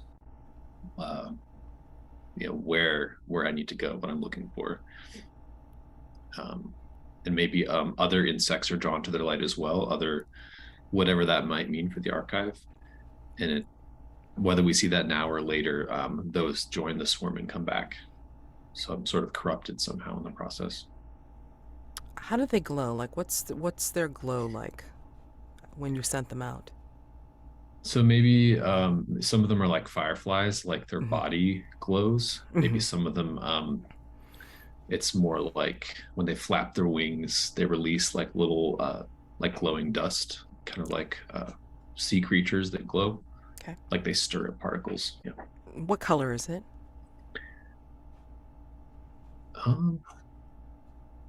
I think different tinges of like red and pink. Okay. Sort of flesh-like. Alrighty. Because I'm going to say that when they come back to you and they sink or burrow, or however they come back to you and fill you up again, I think they're filling you up, and the camera will see not only this pink and red glow infuse you as if it's giving you back some life, but then we will see through your eyes like maybe there's a sickly green that starts to vein itself in your face. And what it does is that it shifts you into yourself, just like that glimpse earlier that you had of the archive, like looking out and further out from yourself. I think in this case, it's looking further out and out from Elisio when all these other many had surrounded him as a signal. But then you see through their eyes, I don't remember what they're called, and you see multiple images of the writing on Elisio's skin that shows the same sickly green of the archive. That writing is glowing underneath. So, yeah. Okay. And I think, oh my gosh. Yeah, as this is all happening, I think you're also, like the rest of you are starting to see, as this bookworm, this massive thing is like making its way, slithering and writhing through the bookshelves. I think it's disturbing other things. Like I said, there's papers and books that are flying away, and also flocks of like little sharp spined booklets that will swarm each of you wherever you are, and they're flapping like birds, but these are very sharp birds because there's no discernible beak, and yet you feel like you're being sliced in exposed areas. And when they kind of flap away from those areas, you realize why. It's like you're getting thousands of paper cuts. Yay. So. Yeah, I want to use the blood from those paper cuts for a ritual. I want to draw a door. Yes. And my first impulse is, I've read what I came here, I found the citation, and I could leave now. Okay. But there are things I'm not so sure about anymore. Right. And I have the feeling that in the forbidden section of the archive could be answers. So instead of leaving, I'm trying to pay them a visit and to make a door Okay. that leads hopefully upstairs in the forbidden area. Into the forbidden area. Definitely a risk roll. So 1 dark for the ritual door, and then 1 light for Well, you're going to try to betray the archive for sure, so I'm going to say that's part of it. What could go wrong? Yeah, I think the archive will sense what you're doing and then suppress you. Like maybe like the ritual again goes awry because of all the booklets that are like swarming you and such, so it's not going to come out as you think. If it doesn't completely bail, it's going to be something way different. So that's what could go wrong. Anybody else has a what could go wrong? Sorry, where were you trying to make the door to? To the forbidden area. Oh. Further up the Further up, staircase. yeah. Yeah.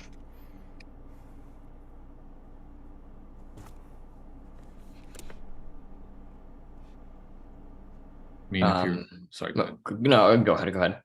Let's say, we don't know how the ritual works, but one obvious thing would be that like you make a door and it's there now, and it's pretty obvious that you have done this. Like there's clear evidence you can't close it again or something. Yeah, that's something that could go wrong.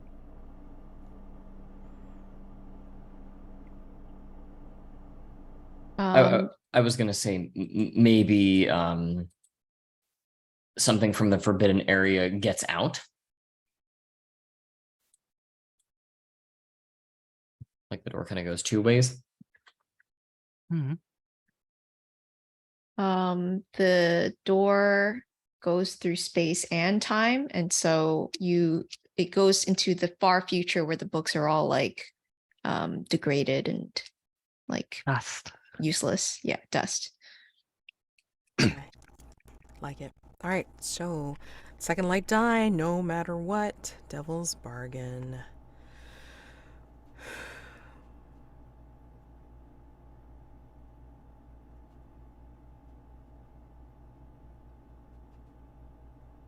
I mean, I had one, David was starting to say it really, but I think no matter what, you'll encounter something that was a prisoner in the forbidden section. I like that. No matter what.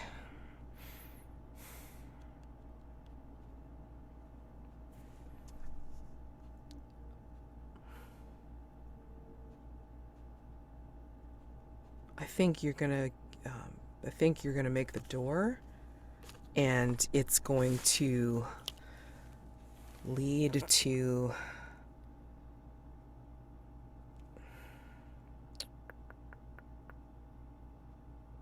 I think it's going to lead to the demon. I think that like you're going to face the demon at the other end.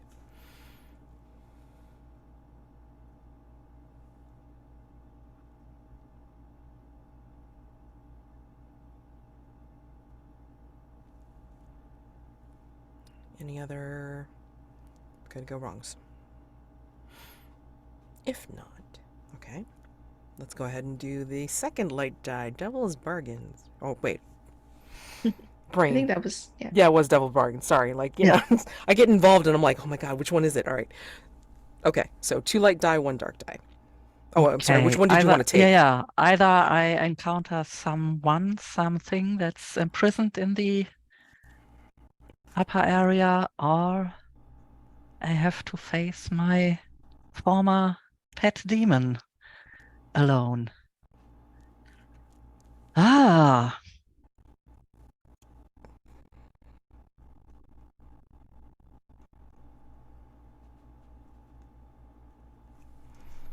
Or neither. Or neither. No. I take one of them. But do I want the known danger or something new? I think I meet someone or something that's imprisoned upstairs. Choice. Okay. 2 light, 1 dark. Yeah. And this I start with my, before I roll, I describe the start of my ritual. Correct. Please describe how your ritual looks. Yeah, I take some of the blood from the paper cuts, but also that is there just to draw the door. But I have to show the way, so I can see it through the stairwell, the upper area. So I keep that in my mind and I try to project it. But also, I have the feeling that some of the writing I can see just in my skin. And some of it seems to be about that area. And I scratch and I peel a bit of my skin and mix it with my blood. And then, because I'm sure that is the area where it's pointing to, and then I paint a door on one of the walls. And I concentrate and try to project the forbidden area so that the door opens to where I want to go. 2 light, 1 dark. 2 light, 1 dark. Okay, so you rolled a 5, so it's okay with a complication. You could conceivably at this point add a dark die and re-roll and take your chances.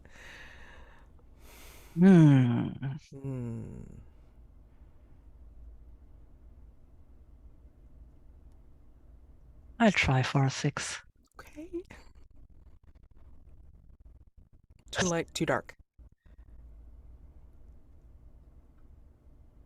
Yeah, so my ruin goes up again, but I have a success. Right. Oh man. And I will meet what or whoever is waiting upstairs. I'm going to switch over to Elisio and Serval. Yeah. Vero, I know you have a reduction roll coming up, so I'm curious to hear what you say, but let's go over to the other two for half a sec. So, Elisio, you got the book. You notice these glowing moths, like kind of like, or fireflies, whatever. You weren't really concerned about what they were, but you noticed they were kind of hovering around you a little bit, and then they left. I think you and Sir Val saw each other, but he's on a different level than you are. What do you want to do? Well, I definitely would have swatted away a bunch of those bugs. Mm. And then now it's like those paper pamphlet things giving me paper cuts. And so Yep. I'm just like in a really bad mood.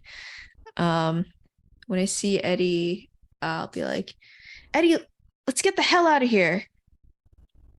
Now, mind you, the worm is like writhing down below, slithering around the stacks, trying to get at the one area where it's headed towards to smother the fire, I guess. And also the archives is like almost doing like a ringing motion, like you're getting a lot of disturbance here.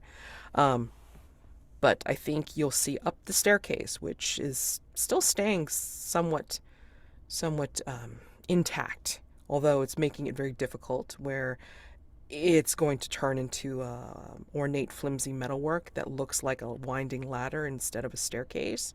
Only one person can pass at a time. And I think you'll follow that upward and you'll see that it looks like in the forbidden section that there is a door that's leading out. Oh, so the ladder goes into the forbidden section. Mm-hmm. Okay. Yeah, the But it staircase doesn't. turned into a ladder. Is that like the only place to go though? Because I feel like I wouldn't think that that would lead to the exit. I mean, remember, you came down through that hole to follow through to get to the archive, but also too below you, below the whole like windy staircase turning into the ladder, you see that this big worm with a Y worm is making its way around the stacks towards you because you're near the flames, the fire.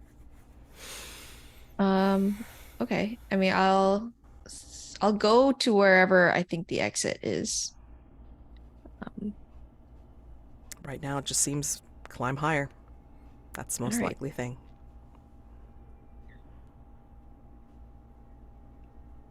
Sir Val, what do you do? So the way to progress forward is to move up, and the bookworm is down below, swirling about, blocking, Yeah. kind of going backwards, but we have to go up.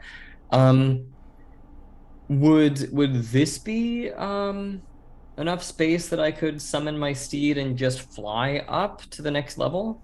Ooh, sure. You'd have to, enact the ritual. And remember, you're still being accosted by all of these leaflets that are like, flooding around you and trying to give you paper cuts in your exposed skin. So there's that. So dark die for ritual. For doing the ritual. Light die for your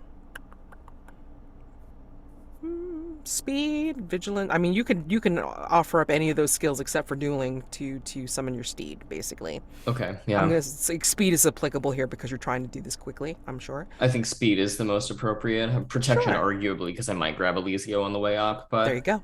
Okay. yeah. And then, yeah, what could go wrong?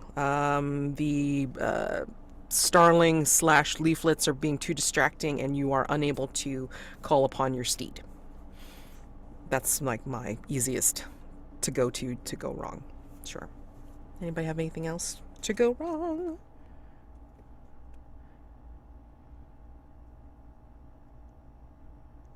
It could just attract the attention of the bookworm. True. You're summoning something. Whoops. Yeah. Whoops. Wrong spell. Wrong spell. Yeah. Yeah. Or even a spectral steed is a horse, and horses are very nervous animals, and those swarming leaflets might make it. Yeah. Oh, I'm now missing the word. Skittish? Skittish. Yes. Thank you. Sure. Absolutely. Yeah. I think also you're summoning a spectral being in an archive full of potentially magical books, so who knows what else you might wake up accidentally.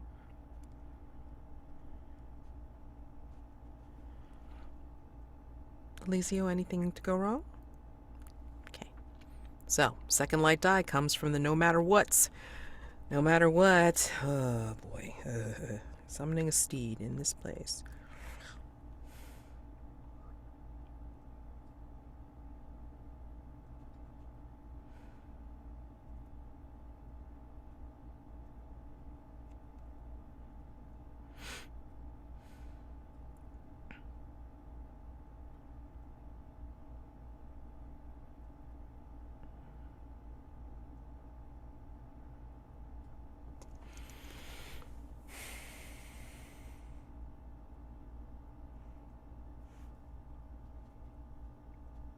I mean, I have a kind of generic one, I guess. No matter what, you gain a series of spectral followers that other ghosts want to follow you and your steed.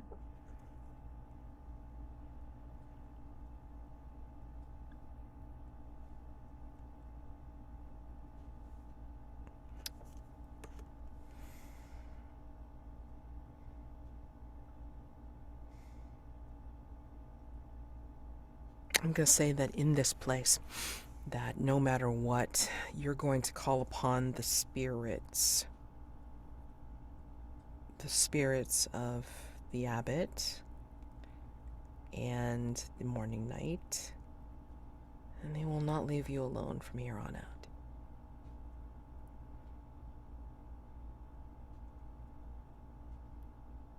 Yeah, I can get behind that, especially the abbot. He's probably a little bit upset about me killing him. Just a little. So, So, 2 light, 1 dark. all right, we'll go with that. Okay. Oh, for pity's sake. Okay. That is Snake Eyes on light and a 5 on dark. Yeah, 5 dark prevents you from re-rolling. Oh boy. Takes me to 5 ruin also, I think. Yes, yes it does. Oh boy. Okay. So. Wow. Wowza. Give me a second. Just gotta think about this for half a second. Okay, so 5. Okay, so you succeed. Ugh. You succeed. Tell me how this ritual looks as you summon your steed. So I draw my sword and hold it aloft, and a sort of ray of celestial pale ghostly light emanates from it.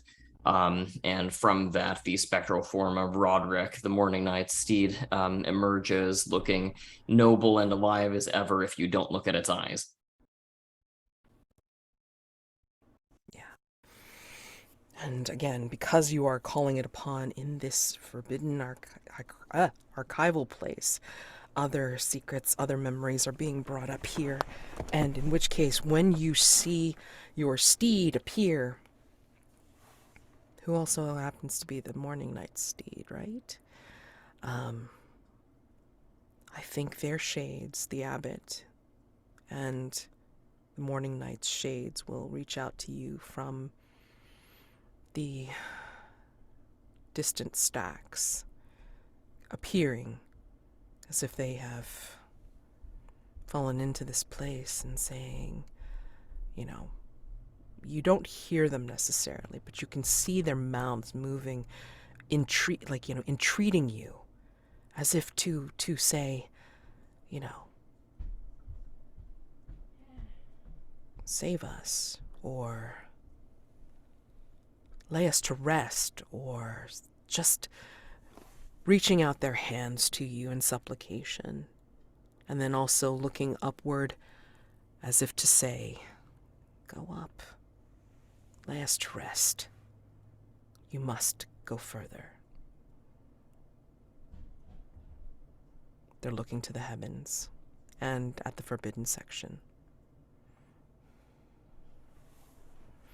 Well, I was planning on heading that way, I think. So, yeah, I mean, I'll hop aboard Roderick and take off. And Elisio, if you'd like to come along, you certainly may.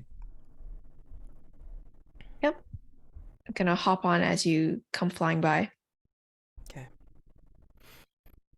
And so, I have. Mm, mm, mm. 3 people with 5s. So at this point, Ifori, do you make your way up to the, through the, I'm sorry, like you opened up the door, correct?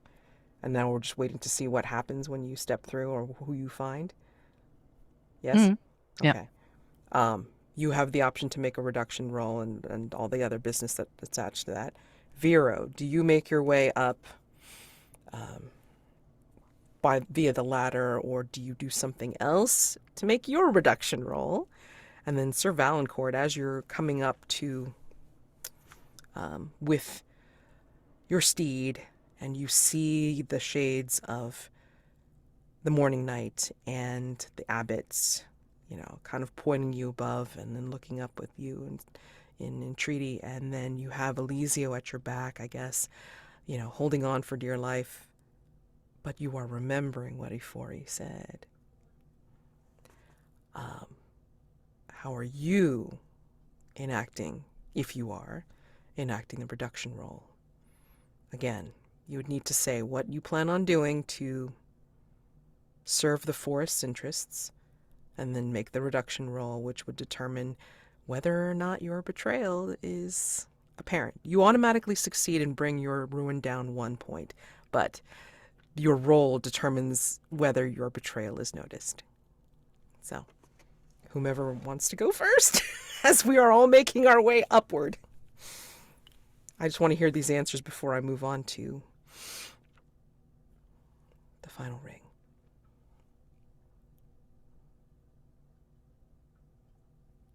Mhm. Would bringing attention to Elisio about Ifori's treachery would that count? Yeah. Okay. So I mean, as long as we're ascending, I will. I'm trying to. You might have to remind me, Ifori, but I keep thinking that you said that you knew something specific about Elisio or had done. What was it exactly? Yeah, I told you that that Elisio and the demon seemed awfully comfortable with each other, like they knew each other before the meeting in this archive, and they had dealings before, and that as far as I knew, the demon would not be strong enough on its own to kill a trained knight. Oh, I don't know if it would be a reduction roll to mention that to Elisio then.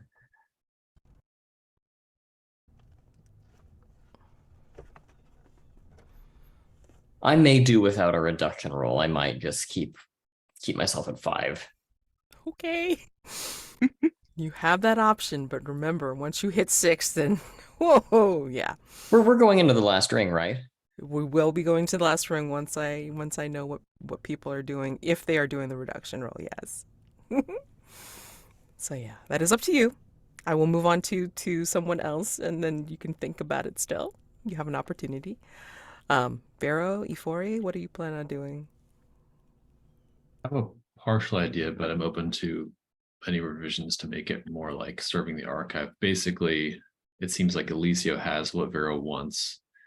And I think he wants to use that the fact that the insects were sort of glowing and swarming around Elisio, an attempt to go up and say, Elisio, wait, I should warn you, these are little messengers, these are guides of mine, and they've saved me from trouble in the past. And it seems like you're carrying something that will sort of set off some alarm or set off a beacon. And the trick is you have to, I think he wants to either like try to slip something into the book Elisio has, or I'm not sure, do some kind of sleight of hand or trickery there.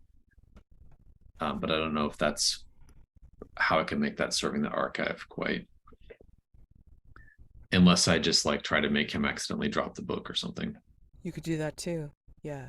maybe I'll do that. Like, oh, let me help you. There's something that you're carrying something that has like a magical alarm on it within it, you know. Because also too, I mean, like, just remember at this point, everybody's heading upstairs. Mhm. Ifori, like, having an easier time than the rest of you. But I mean, like, right now, Elisio's at the back of Sir Valancourt's phantom steed. Oh, sure. Yeah. So however you want to enact that. So, yeah. Maybe I'll just try to be helpful and then accidentally like trip Elisio or something, just to act of betrayal. Okay. Like before I get onto the steed, or Yeah, maybe I'm running up and like, wait, you know, Yeah. trying to maybe- catch up yeah. to you. Yeah.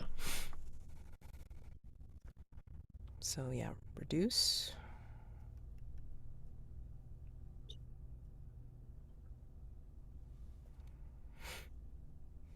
Nope. Okay. 6. All right. Well, you still reduce your ruin, but yeah, you're Oh, you can choose to have it be noticed. Is that right? I think for a 6. Hold on. Reduction. Try to be subtle. If you roll equal to or higher, you decide whether or not to remove one ruin. But if you do remove ruin, then someone notices your betrayal. Yeah, that sounds fun. Okay. Are you going to remove ruin? Yeah, yep. I'll remove one. Okay, and I think Elisio is noticing what you're trying to do. Yeah, But not subtle at all. are you successful in doing it? Like, do I actually drop the book? I'm gonna say yes. Okay. Vero, what are you doing? Oh, I'm just trying to help. These sort of texts are dangerous, and I was like maybe almost starting to put it away and like. No, I don't care. I need this for the countess, and I go like run back to pick it up. Mm-hmm. Nice. Yeah, that's fine. Vero, you can totally like reduce down to 4. Okay. But yeah. So I mean, yeah. because I noticed the betrayal, I know. Does that mean I basically know that he's lying about it being dangerous and stuff? Or that No. he's after it or something like. That's Okay, what I was going for. there's Yeah. something suspicious. Yeah, All maybe right. I mean, like at the very least, you're giving him some side eye there. Yeah. As you're getting onto the back of Sir Mhm. Valancourt's horse, steed. Yep. There's only room on this steed for 2.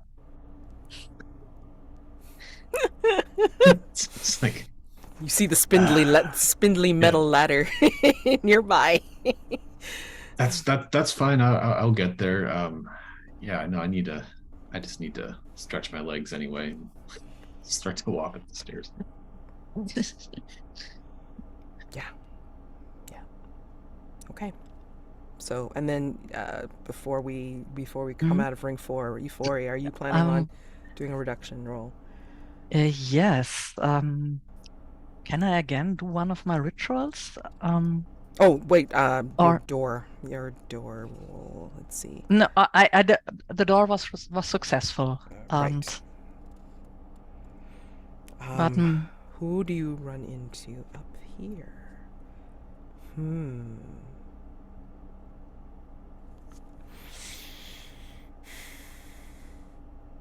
Oh, I know who you run into. I think as you step through the door, okay. I think you will see something. You will see a shade. You will see a phantom sitting there in this upper level. And there are books that are here. There are pages that are fluttering in the wind. There are... Some of these pages will drift and stick onto you. And there are books that are calling out your name, other names, to release their information, to release them from their chains, because they are chained, they're bound, and they are wanting to be freed and opened for all the knowledge they contain. And they The shade that sits here turns around and looks at you and welcomes you.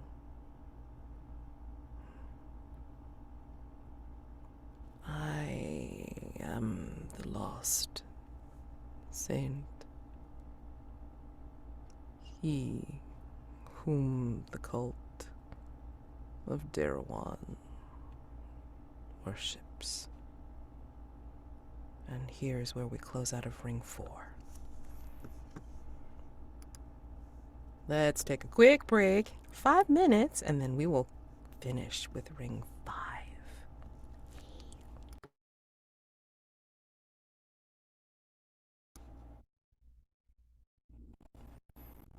Ring 5. Terrible secrets yearn to be freed. Mm-hmm.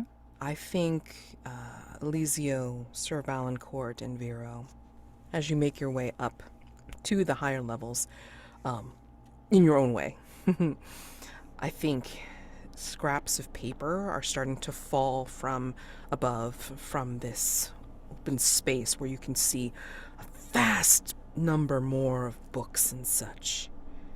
And they're spiraling and twisting down towards you, and certain pieces will stick to your exposed skin.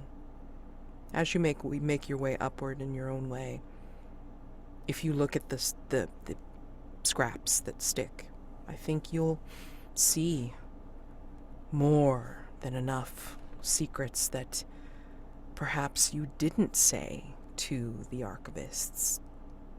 Maybe more personal secrets that you did not want to divulge. More evidence of the darkness inside. Things you haven't spoken aloud to anyone since entering this place. And when you read them, they are balling or twisting in upon themselves, turning into little worms that are now starting to try and wriggle underneath your skin.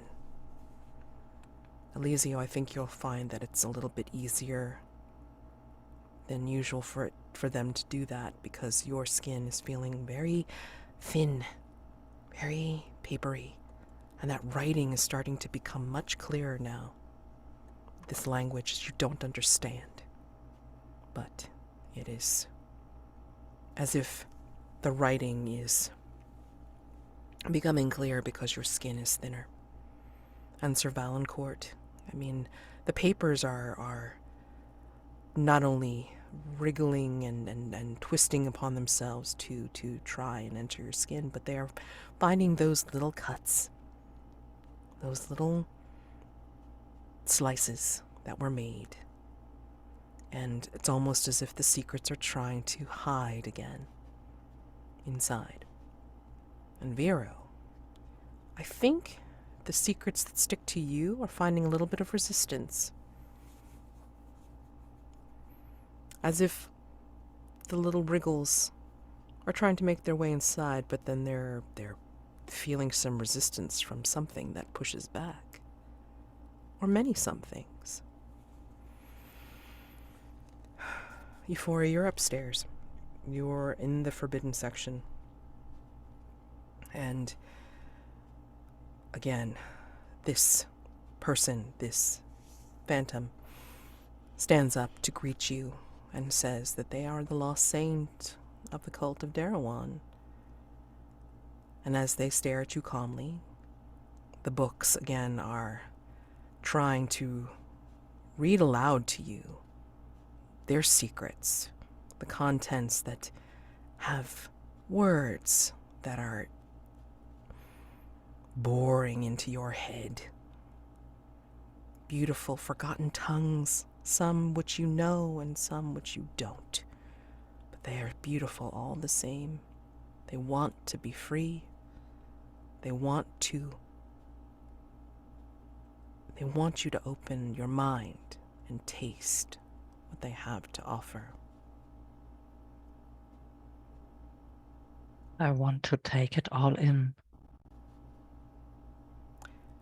but I don't want to share any of this. So I talk at first to the saint of the cult of Darawan and tell him to beware, because someone is there who tells everyone that they want to worship them and serve them, but I know that in reality they want to enslave them. They want to use them for their own selfish ideas, and that they should beware if anyone called Vero comes here, and keep them out, and anyone who is with them, because they don't deserve to be here, and that I want to be my reduction role. Okay.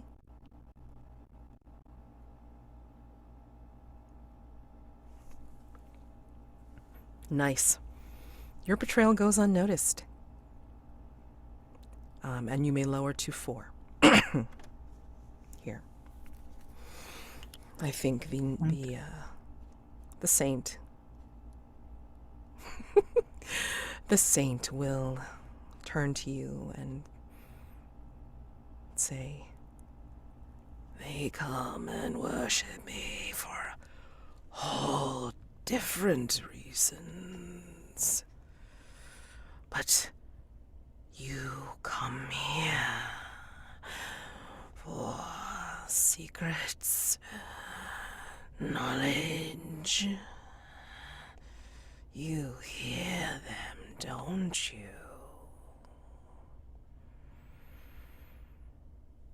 Not only hear them. And I show him my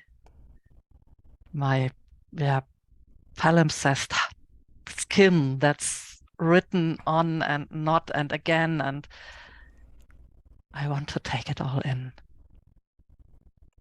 You do know what they want, yes. They call for conquest. They call to be free. Yet, they want their truth spread by uniting. Open them all. Free them all. Under one leader.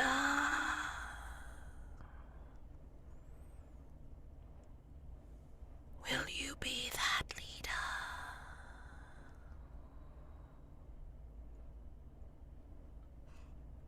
That's the only thing I ever wanted.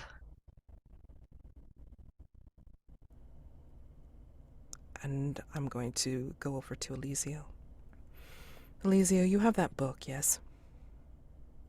Yep. I think as you are clutching at the back of Serval, I think you are hearing murmurs in your own head. And I think you realize that they're coming from wherever you have that book. But you know that it's talking to you. It is telling you that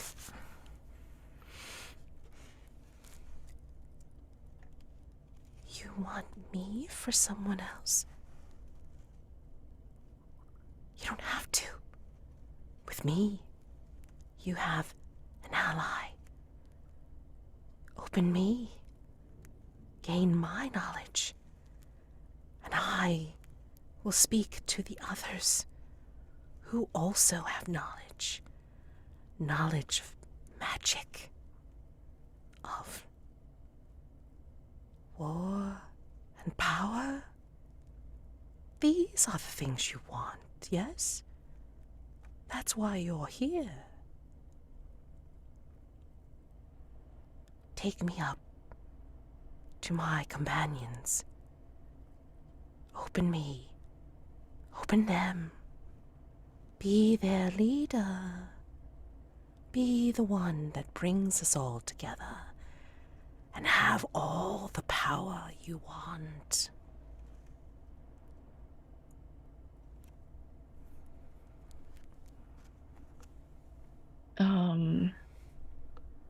I guess I'm not gonna say it out loud because I assuming this thing is like this voice is in my head, so I can reply in my head. And I'll say, but then but then she won't love me back. Who needs love when you can control her too?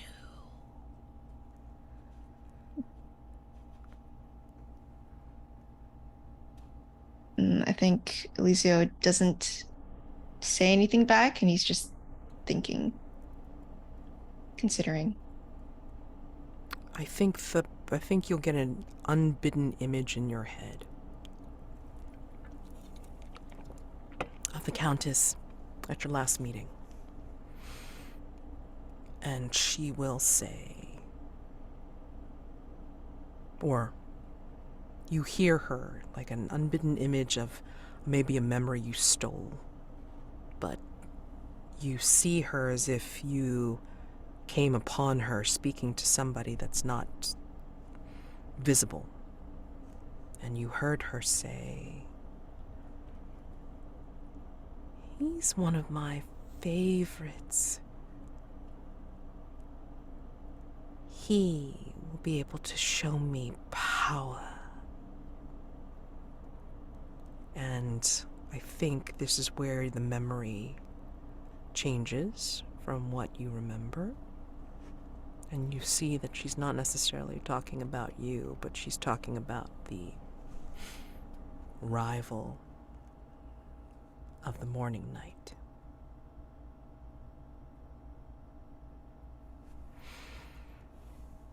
Sir Val, these secrets are trying to burrow into those cuts, as if the secrets are trying to hide again. But you, more clearly, for whatever reason, you see, it's almost as if they're following you, somehow like ducking in and out of the shelving that's like passing, that you're passing with your flying steed, essentially. They'll appear, and then you'll see the abbot appear at like, one level on like one balcony, and then the morning knight appear on another level, like, just kind of off of the ladder above where Vero is climbing. And they are entreating you and saying, "You must lay us to rest. You must get the knowledge that is upstairs in the Forbidden Archives. Only then, when you open up all the books of knowledge that they have chained, these tomes are the power, the gateway for us to finally sleep. We are in torment, and only you can help us. Help us. Bring these books together, open them up, and let us rest." And you hear this alternating over and over again as Roderick makes his way up, with you and Elisio on his back. And Vero. Again, those little wriggling papers and scraps are having some resistance here. They're trying to make their way in, but your swarm, your nest, is not letting them through. But I think what will happen is that they will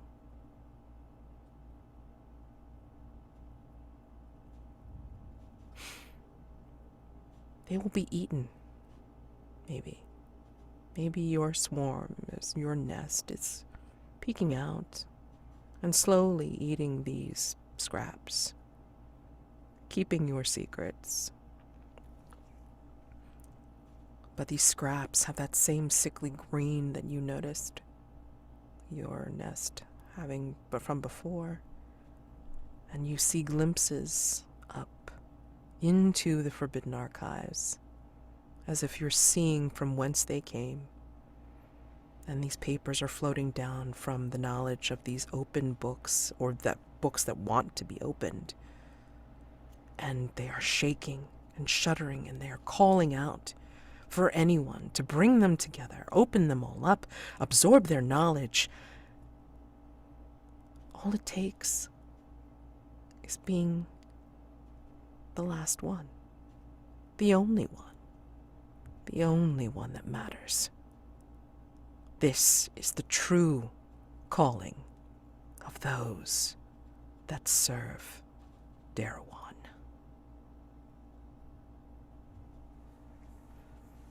And I think by the time Ifori has heard what the Lost Saint has said, I think you all have made your way up.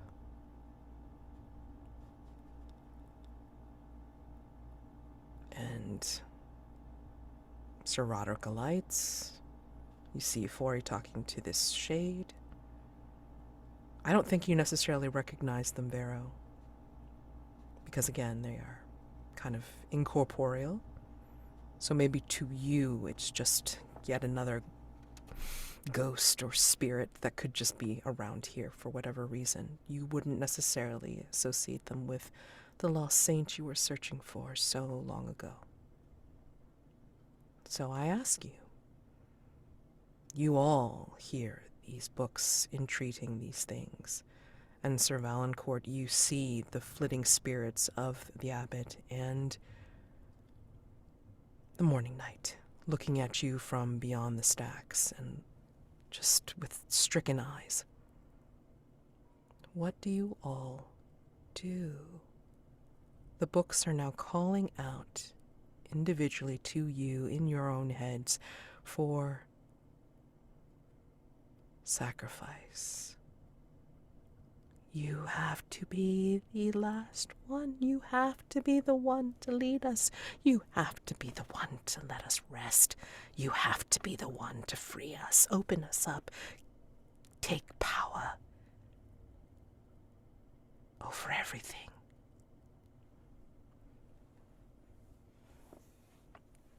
Take power. Okay. So, Power. okay, so for everybody that's done this before, this is like the I don't know, the Mexican standoff. I don't know what it's called. But anyway, I mean, like, y'all here, what would you like to do? Because this is going to be like a massive contest roll. So I'm going to say that let's do it like, pair up. Like you hone in on like one person to do whatever you want to do against, and then that'll be the contest role that we enact. Okay. I mean, unless you have things to say to each other before this whole thing goes down, which is great. I mean, I'm perfectly happy to allow scenes, but yeah, I mean, it's coming down to contest roles now. So what like action are we taking if we want to like gain all the power? Okay. So, yeah, the books, especially the heavily chained tomes up here, are asking you, whomever is going to be the last, to open them all up, release their knowledge and their power, and be their bearer above all others. But you have to be the only one. There can be only one. I should have worn that shirt today and I forgot. I have my John Wick shirt on, sorry. Same diff though. So yeah, the tomes, I mean, but in Sir Valancourt's case, I think it's more of like the shades of the abbot and the morning knight are calling out to him to lay them to rest, which he can do if he takes power over these books. If he unites them, yeah. So, the stakes. So, the way we do a contest roll is essentially when the treasure hunters act against each other, compete, or want to inflict harm on each other, first agree what's at stake. And then we will do the mechanics of the die rolls once we figure out what your actions will be and who is acting against whom.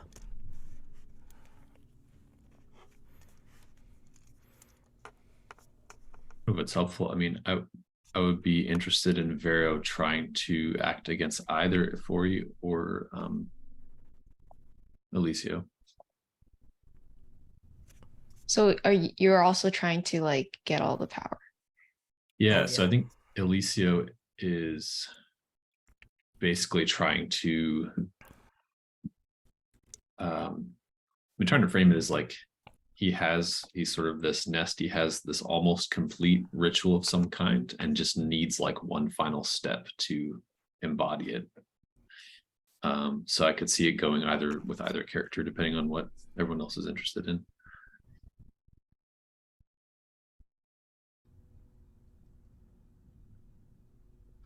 I would probably be going after Ifori myself because I've already said that this is partially a mission of vengeance, and so that would be, I think, the natural move for works. me. Okay, so against Ifori. So Vero, I think you're going to be acting against Elisio, and Yep. to support that decision, I'm also going to say that your nest, you feel the glowing inside you. That sickly green, you can tell the healthy color of your nest versus the sickly green of the archives. And I think at this point you just don't give a shit, because when you look at Elisio, you see the glow, same color glow, that sickly color underneath their skin, because the writing is starting to light up. Or at least this is how you see it through your eyes, which I will say probably don't look like your normal human eyes Sure. anymore. Mhm. So, yeah, so Vero acting against Elisio, Sir Valancourt against Ifori. Yeah, I think the stakes are pretty much, it's like, however you want to take the other out. Elisio, I mean, like, this would essentially be, again, you are hearing the voices saying, it's like, if you open me up, then like I can help open up the rest of them to you, so you can lead and have power and make the Countess love you and all this kind of stuff. So this is the kind of thing that you're hearing.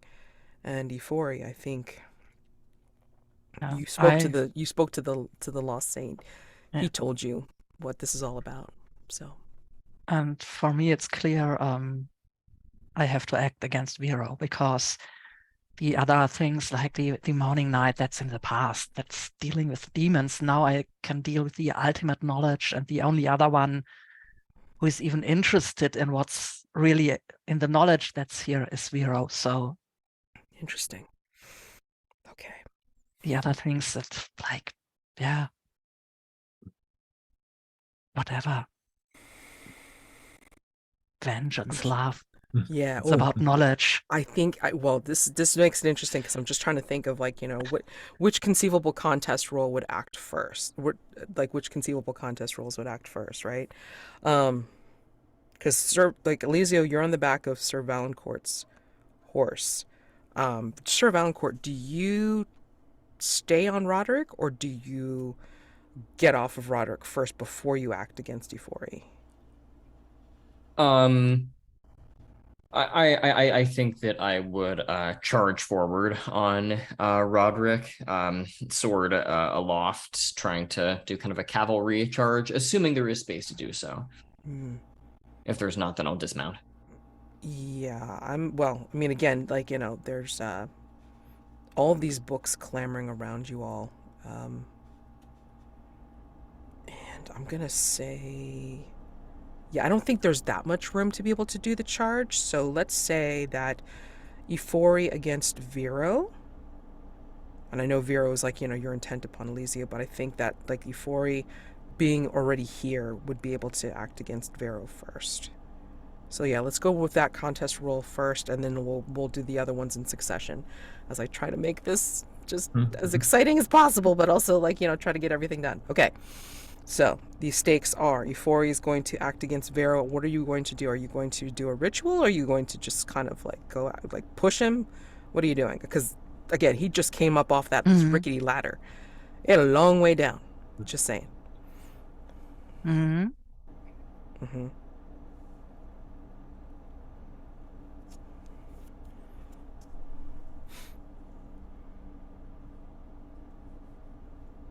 Yeah, I'll try another door. Ooh, nice. Oh boy. Push him back. Okay. So you automatically get a dark die because of the ritual. Okay, and it's just inherently dangerous. Damn it. And then you get the light die for your background or your skills. Let me see. Trickery, betrayal. Yeah, you got it. It's fine. One light die. Okay. And then you get a point for every point of ruin that you have currently. You get one light die. So that brings you up to 5 light die total. Okay. And then in addition to the 1 dark die that you have, Ifori, you have however many dark die you want to roll against. So it would be 5 light and however many dark. Okay. Don't roll yet. Just like, let's just set up the numbers. Okay. And then for Vero, I mean, like, I think you'll be able to see this and you'll have to defend and such. But yeah, the stakes are, it's like you will either get pushed or, I mean, you will either get dropped into a door to who the fuck knows where, excuse my language, or you will be able to get out of the way of what she's doing, or see what she's doing against you, and then interfere somehow. So for you, again, 1 light die for your, let's see, Coordination? Rituals. Coordination, yeah, could totally do that. I was even going to say rituals, in the fact that you would recognize that she's trying to be offensive against you. Yeah. So either way, 1 light die, cool. and then 1 dark die, because it's damn well risky. And then again, light die for every point of ruin, so that brings you up to 5. And then however many dark die you want to add to the initial one. Okay, so type it in. Don't tell me how many dark die that you're each doing. So 5 light, and then however many dark. Vero, 5 light, and however many dark. Once you load it, let me know when you're ready, and then we'll hit roll. Oh my god. So just to recap, when you roll it, is it, if any dark dice are over, it's just like a normal ruin feature? Like if you roll any of those dark dice over your ruin, it goes up, right? Hold on. Okay. I couldn't find the reference on there. Yeah, hold on. It's okay. So contest is inherently dangerous. Yes. Count any dice that come up 6s. Basically, you're winning on 6s. In case of a tie, count 5s, then 4s, and da-da. For each dark die that comes up 1, mark 1 ruin. Okay. Now, I don't see the rolls. I mean, like, did you guys roll yet? No. Not yet. No. Okay. So just recall that, okay? So each dark die that comes up as 1, you're marking another ruin. So once you hit 6 and over, yeah. All right, I'm ready when you are. Are you ready, Ifori? Not really, but yes. 5 light and however many dark. Okay. Yeah. And roll.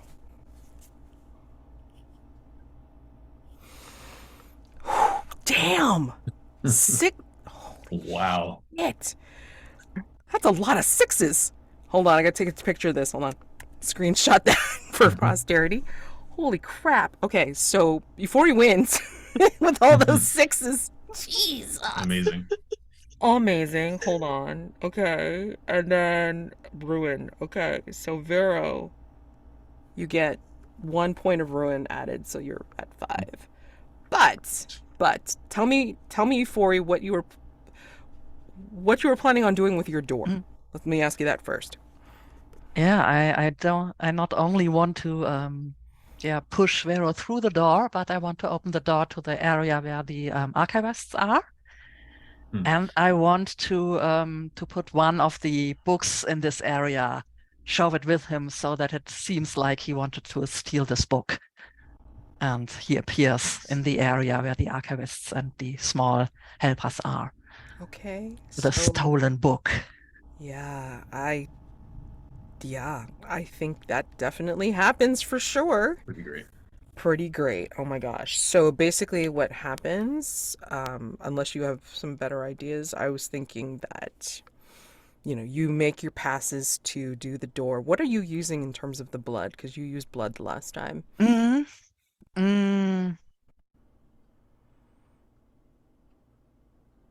Yeah, I think because I've always scratching on my for my skin now, Sure. I still have enough of my own blood to do this. Right. And to get to the right area, I've been there before, so the picturing in my mind is quite easy. And because I'm using a book that belongs to the archive, it's even easier. And so I I draw the door. Mm-hmm. Have just a small memory of this area, and yeah, just one push. And I'm going to describe it as, I think when you drop him through the door or push him through the door, I think waiting on the other end is the surprised gesture of the archivists as they're all pointing, and then all of a sudden come roaring out of the side will be these sharp, inky quills coming after you as you see this maw growing in your vision, Vero, and it will engulf you with the book in hand. I don't know if you... We're not at epilogues yet, but I mean, I don't know if you want to enhance that in any way.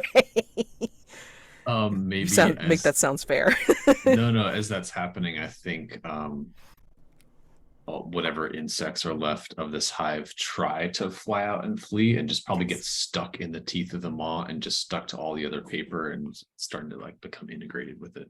Yes, because then the sickly glow of your insects like starts to show up in the teeth of the quills of the bookworm, and yeah, I mean you just get consumed as it barrels through and then goes down another shelf as the archivists just go back to their desks. All right, 1 down, 3 to go. Oh my gosh. Okay. So I think at this point, Sir Valancourt, I think you've made your way off. You have made your way off of Roderick. Right. Okay. So I imagine that you're going after Ifori now with your sword? Right. Okay. And yeah, I mean, Ifori, I think you see him coming after having just dumped Vero through the door. So that's the stakes, I would imagine. So you're up against a sword. What are you going to do, Ifori, seeing this? I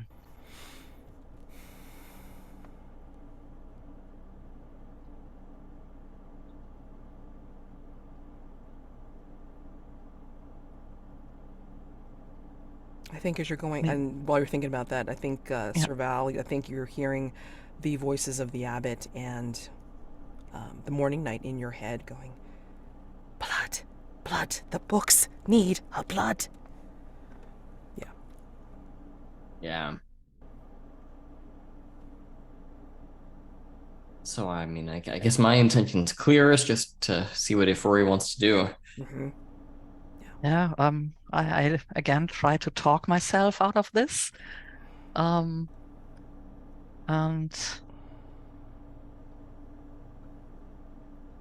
yeah, I want to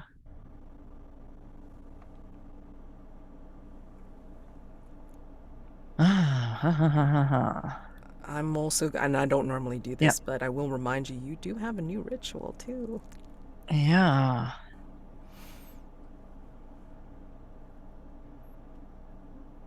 But you don't have to. Or I can also use the other ritual. I mean, Yeah. I can burn something irreplaceable and then make a creature or object turn to dust. You totally can. All right, so that's Yeah. that's more powerful than. Alrighty, so with Sir Valancourt, you have speed in this case on your side for the light die, and then you for the dark die, you're definitely risking whatever Ifori is going to do, but you are out for blood, and this is just gonna be one hot mess. Okay, so And what type of roll is this? Is this combat roll or is it this is a risk? contest roll. Contest Roll. Perfect. Yes. Okay. Yeah, going against each other, competing, or wanting to inflict harm upon each other. Yep. Okay. So what's at stake is who remains to deal with Elisio and control of the books, control of the archive, basically. Okay. So again, speed is your first light die. You have 5 ruin. So you have 6 light die on the board that you can put on the board. And your dark die is, of course, your inherently dangerous. And however many dark die you want to load up into the roller, but don't do anything yet. Just Right. load up the numbers. And then Ifori, same deal. So you have 1 light die for the ritual. Excuse me. 1 light die. Bleh. 1 dark die because it's inherently dangerous. 1 light die because you have rituals. Betrayal, trickery, and then yeah. I think it's more trickery to burn Sure. Okay. and Right. Okay. because So- betrayal there is no trust I could betray in this moment. Yeah, true. That's true. Okay, so 5 light die total for you. And then however many dark die you want to add to that 1 that we start off with, okay? Okay. So everybody load up their numbers. Tell me when you're ready. Ready. And so just to confirm here, I want to make sure I do this right. Mm-hmm. I have 6 light dice. Correct. Right? Okay. Mhm. And I can choose how many dark I want to add. Yes, you have an And- initial 1 dark die because it's inherently dangerous. And then you just add however many dark die you want to add.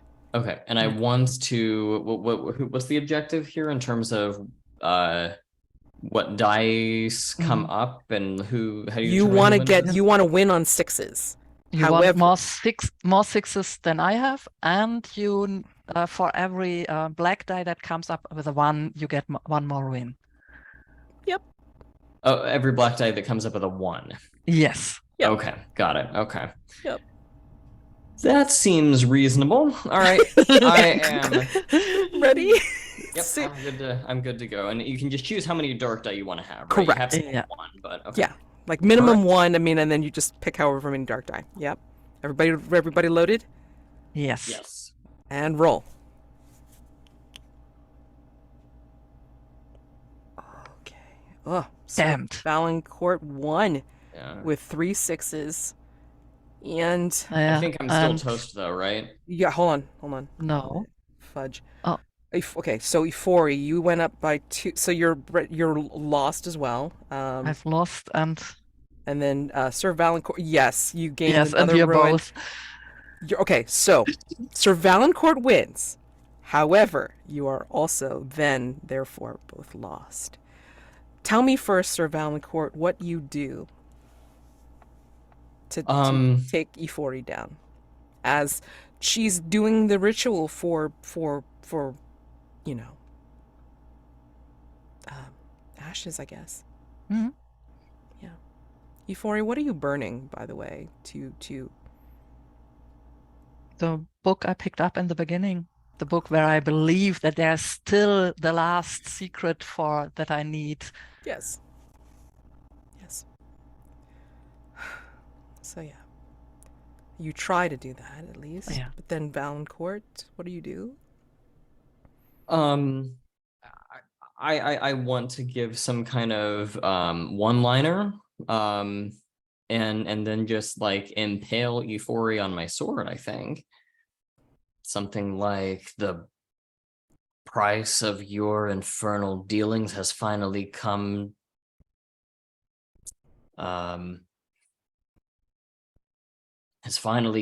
due. Something like that. Oh. And I think, Ifori, your blood spilled from this causes a reaction. How do you think you're lost to the archive as your blood is spilled here in the forbidden section?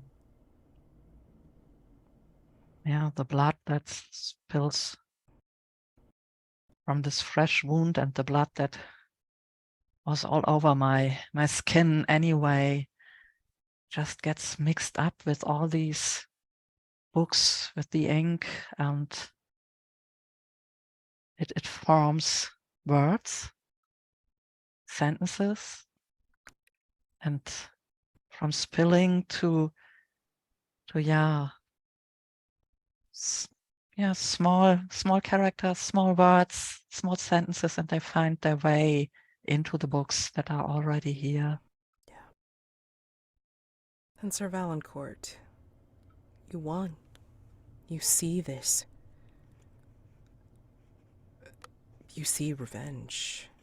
You have the blood spurting onto your face, and you see the words form as they make their way into the books. But at this moment, you are also lost to the archive. How?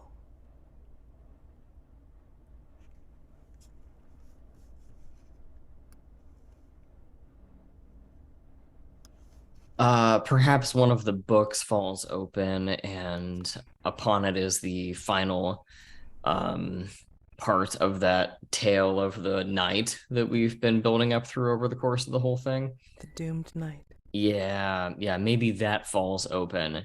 And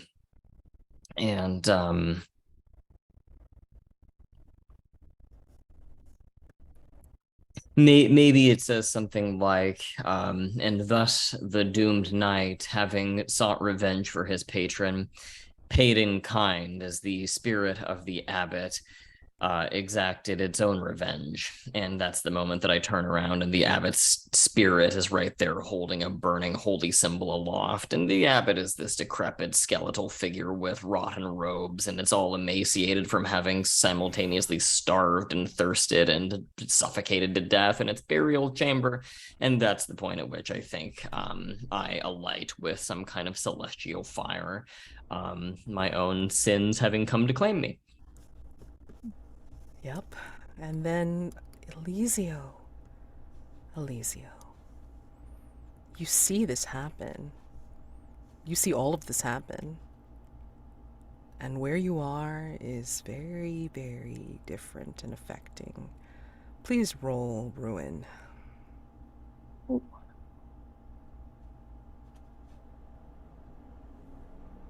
Oh, yep. My ruin goes up. At 5 now. Yep. But you do survive. And the lost saint looks at you and says, "You have the power now. You just have to open these books. They call to you. They want a bearer." What do you do now? Yeah, I'm going to open the book that's meant for the Countess.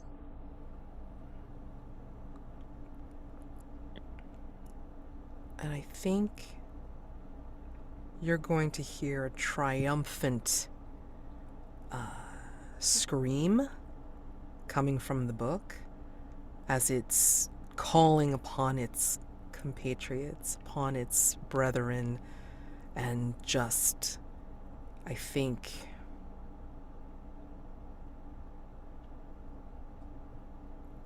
there is energy coming here. I'm going to leave it at that. I think when you open the book, we hear the scream, and then it just turns into this power blast of white. And then fade to credits. So, what we do now is epilogues.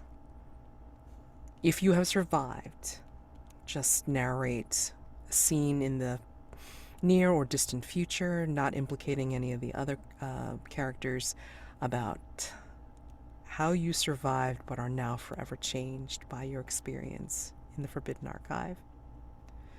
And then, or if you're still there, who knows? And then for the rest of you, how the world gets on without you, if you have been lost or you are dead.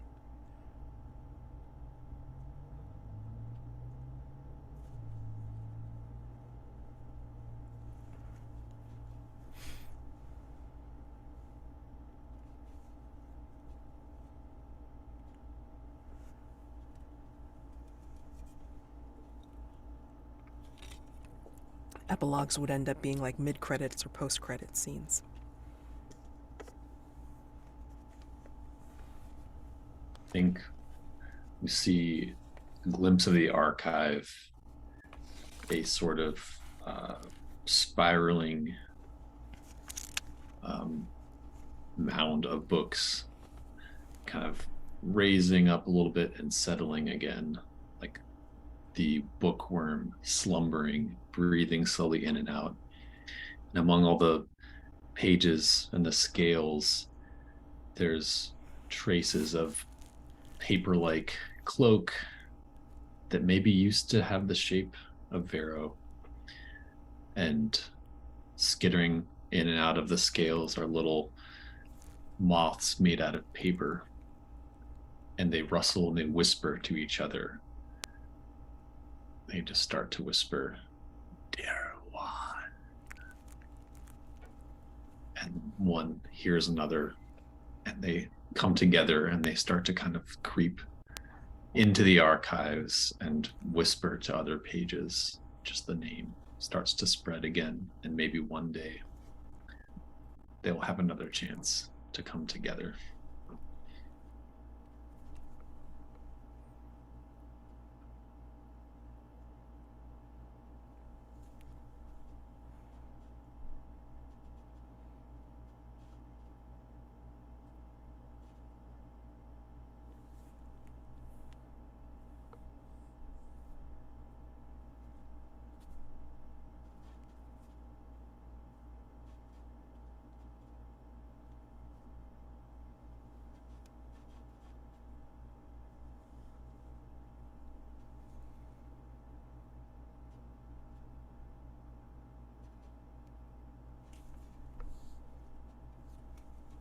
Ifori, Sir Valancourt, Elisio.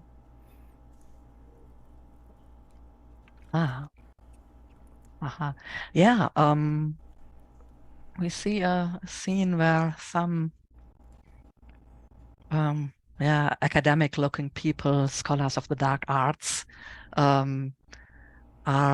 looking through some papers, the notes and manuscripts that were left behind by Ifori, and they are laughing about the things they find there, and it's just a whole joke for them. This is nonsense, like the kind of ancient alien in our world. It's really the crudest nonsense any one of them has ever read.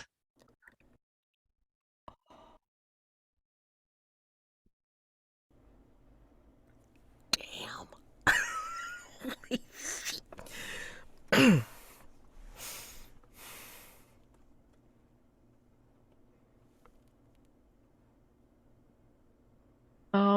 So I don't know how this could be in like one tight scene, but basically, the scene opens with me like slitting the rival's throat in front of the countess, and she's like screaming and horrified, and there's blood kind of spattered onto her, and Elisio's like, "I did this for you," and she's like, "No, but I loved him," and Elisio is just like, he kind of just like coldly just drops the body and goes and stabs the countess with like no expression, and he just kind of like wipes his blade and just like walks away, and you can see like the markings still on his skin, on his arm, have gone like they're like up to here now, and his eyes are like glowing green stuff, and he just kind of walks away. Love it.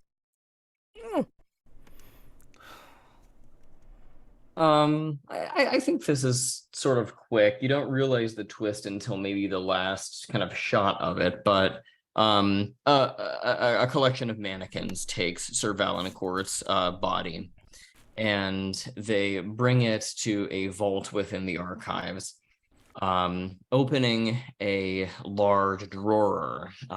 They toss Sir Valancourt's body in, and it lands right next to the body of the Morning Knight. The archives were the Morning Knight's burial ground all along, and now Sir Valancourt can finally join them at rest once again. Oh my god! These are so These are all so good. Holy shit. Okay. Stars and wishes, my God, my God. Stars, stars, stars. This whole session was just amazing, you guys. Holy shit. I had so much fun listening to and watching you do your things and responding to the prompts and just going at it. And then contest rolls are always fun for me, like, you know, whether I'm doing them or watching them happen. And I'm just like, oh my God. And those epilogues. Wow. Great. Terrific. Oh my God. Yeah, just bursting stars, bursting Mario stars, like, you know, the sounds are coming out. It was all wonderful. I mean, from part one and then into part two, like, it was just like, I love it. You guys, oh my God, I love it. Holy crap. Yeah. And then wishes, I mean, aside from goofing up a little bit with like how I ended 3 when I should have mentioned like an important detail before I ended 3. Yeah.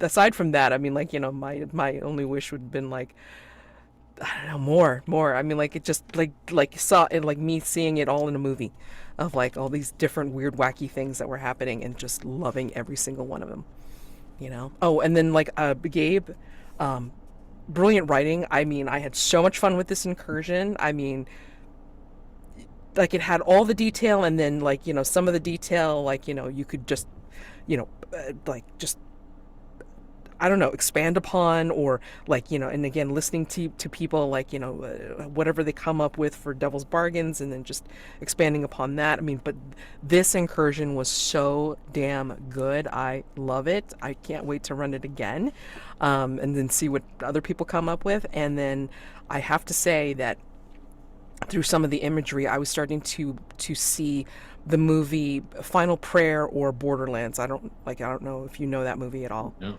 It is so fucking good. Oh, cool. Like, watch it at some point. But a lot of the imagery that you mentioned in the Forbidden Archives reminded me a lot of that movie. So look it up. It's fun.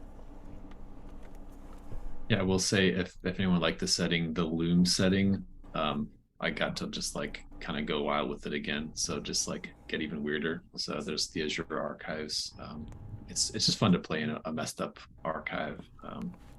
With all kinds of magic, haunted, cursed things. Yeah, it's a great time. Was the theme of this one secrets? Mm-hmm. Oh, okay. Makes sense. Yeah. I would add stars to all the ways that everyone kept weaving the character drives together. And I was appreciating, like, I know for me, like, being a player, being a writer, that's just like where I like to play around. So I'm always like, oh, what else would be cool? Oh, what if this new element was in here? But I'd noticed a few times players specifically chose devil's bargains that would like up the drama and that tie back into the character drives.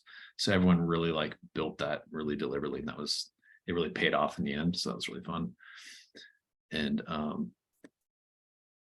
starts to just like little moments building up to it too, like how we had Elisio and Sir Valancourt, like with that relationship. Like, people made the stakes matter by the end because of those like relationships and those competing drives.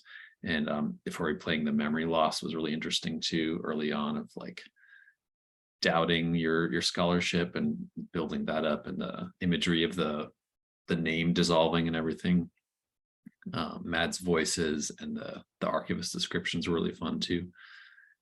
So yeah, I had a great time. Wishes are only, for me in Dark, it's always like that push and pull between like play to win, play to lose. So you have like ideas of how it would be cool for your character to die, and then like that doesn't happen. You have to be like, okay, that's a totally different one. I will embrace that one and then like see where that goes. So yeah, thanks for playing, everybody. Had a great time.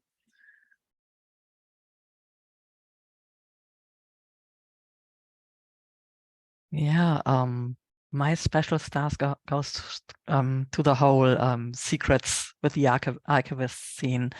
There was it just so good how everything came together and then fell apart after that. It was really really great how much it helped to find to open new ways and new constellations, and the reveal of Gabriel, what the nest meant. That was really great. I love this imagery, the insects and everything. Yeah, just a small horror after my heart. I love this kind of horror, and yeah, but everything was it was so much fun. The our different motivations and how we acted because of them. Yeah, and again, wishes more of it. It's so much fun.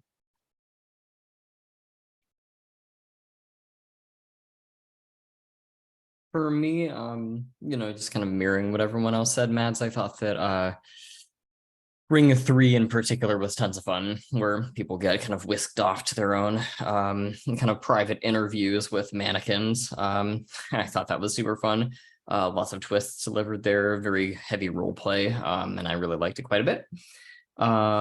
I loved, Gabriel, your description of the nest moves when they started to come out, especially when the various moths and other kinds of bugs sort of began to appear. That was really evocative, and I loved the imagery there. Robyn, just liked the relationship that Elisio and Valancourt had the entire time. It was a great frenemy kind of relationship, and thought that it really helped bring me into the setting and into the game. And Sandra, I just really admired how fast and loose you played with ruin. I always admire when people can just say, yes, I'll take all the ruin and then I'll reduce all of it and then I'll take it on again, and just really going really hard into risk taking and accumulating that meta currency is really playing with the mechanics of the game. So well done. I have no really particular wishes other than that, just getting a little bit more practice playing the game, and in particular getting good at coming up with stuff on the fly. I always struggle a little bit with the coming up with devil's bargains and things like that, but that's just a personal thing. Man, there's like, I feel like everyone covered everything. So like additional things like Ifori or Sandra, I liked how like the way you play like this power hungry demonologist is really cool. It's really captivating. And then also David, like I feel like you're really good at playing like the words you choose for playing like a squire-like character is great. Like you're good at that. And then Gabriel, like, yeah, again with the bugs, like that was really cool. How you were a nest of literal bugs. And also like just great job on writing the incursion. And then Mads, like, yeah, like your voices are really, really fun. And like your descriptions of things, especially the mannequins I found was very like evocative and like great. And then like, yeah, all the stars that you guys have mentioned, like I would like to just like +1 that. I do like have a wish, because I feel like we set up a lot of like really good like storylines and like plot threads, but then like there wasn't much time to resolve that with the characters. It's kind of like the players all knew what was going on, but the characters I feel like didn't quite by the end. But I think that's hard for in this game, especially because in our thing there was so much going on. But overall, like it was awesome. Yeah, and absolutely amazing two-shot. Thank you all. I mean, for playing, and this is my first time running the Forbidden Archives, so I always appreciate players that have a great handle on the whole play to lose, as well as the narrative collaboration of this particular game. And you made my first foray into running the Forbidden Archives such a great time. I cannot stress that enough. Such an incredible time. I mean, I loved all of the role play that happened, as well as the reactions and then the responses, and it was great. I mean, like, and again, you guys totally collaborated on making your stuff combine. Like, regardless of what the players knew meta-wise, I mean, like, the characters were like, just dovetailing on the things that were driving them into this place, into this strange, surreal, fucked up place, and it was beautiful. So thank you again for a wonderful experience. I hope to see you again in more games, whether it be on Open Hearth or maybe my server, whatever, you end up deciding to do. But I wish you all a wonderful weekend, happy gaming, and again, I hope to see you very, very soon for something else. Thank you very much. Take care, everyone. Thank you. Thank Take you. care, Take everybody. care. Bye. Bye. Yeah.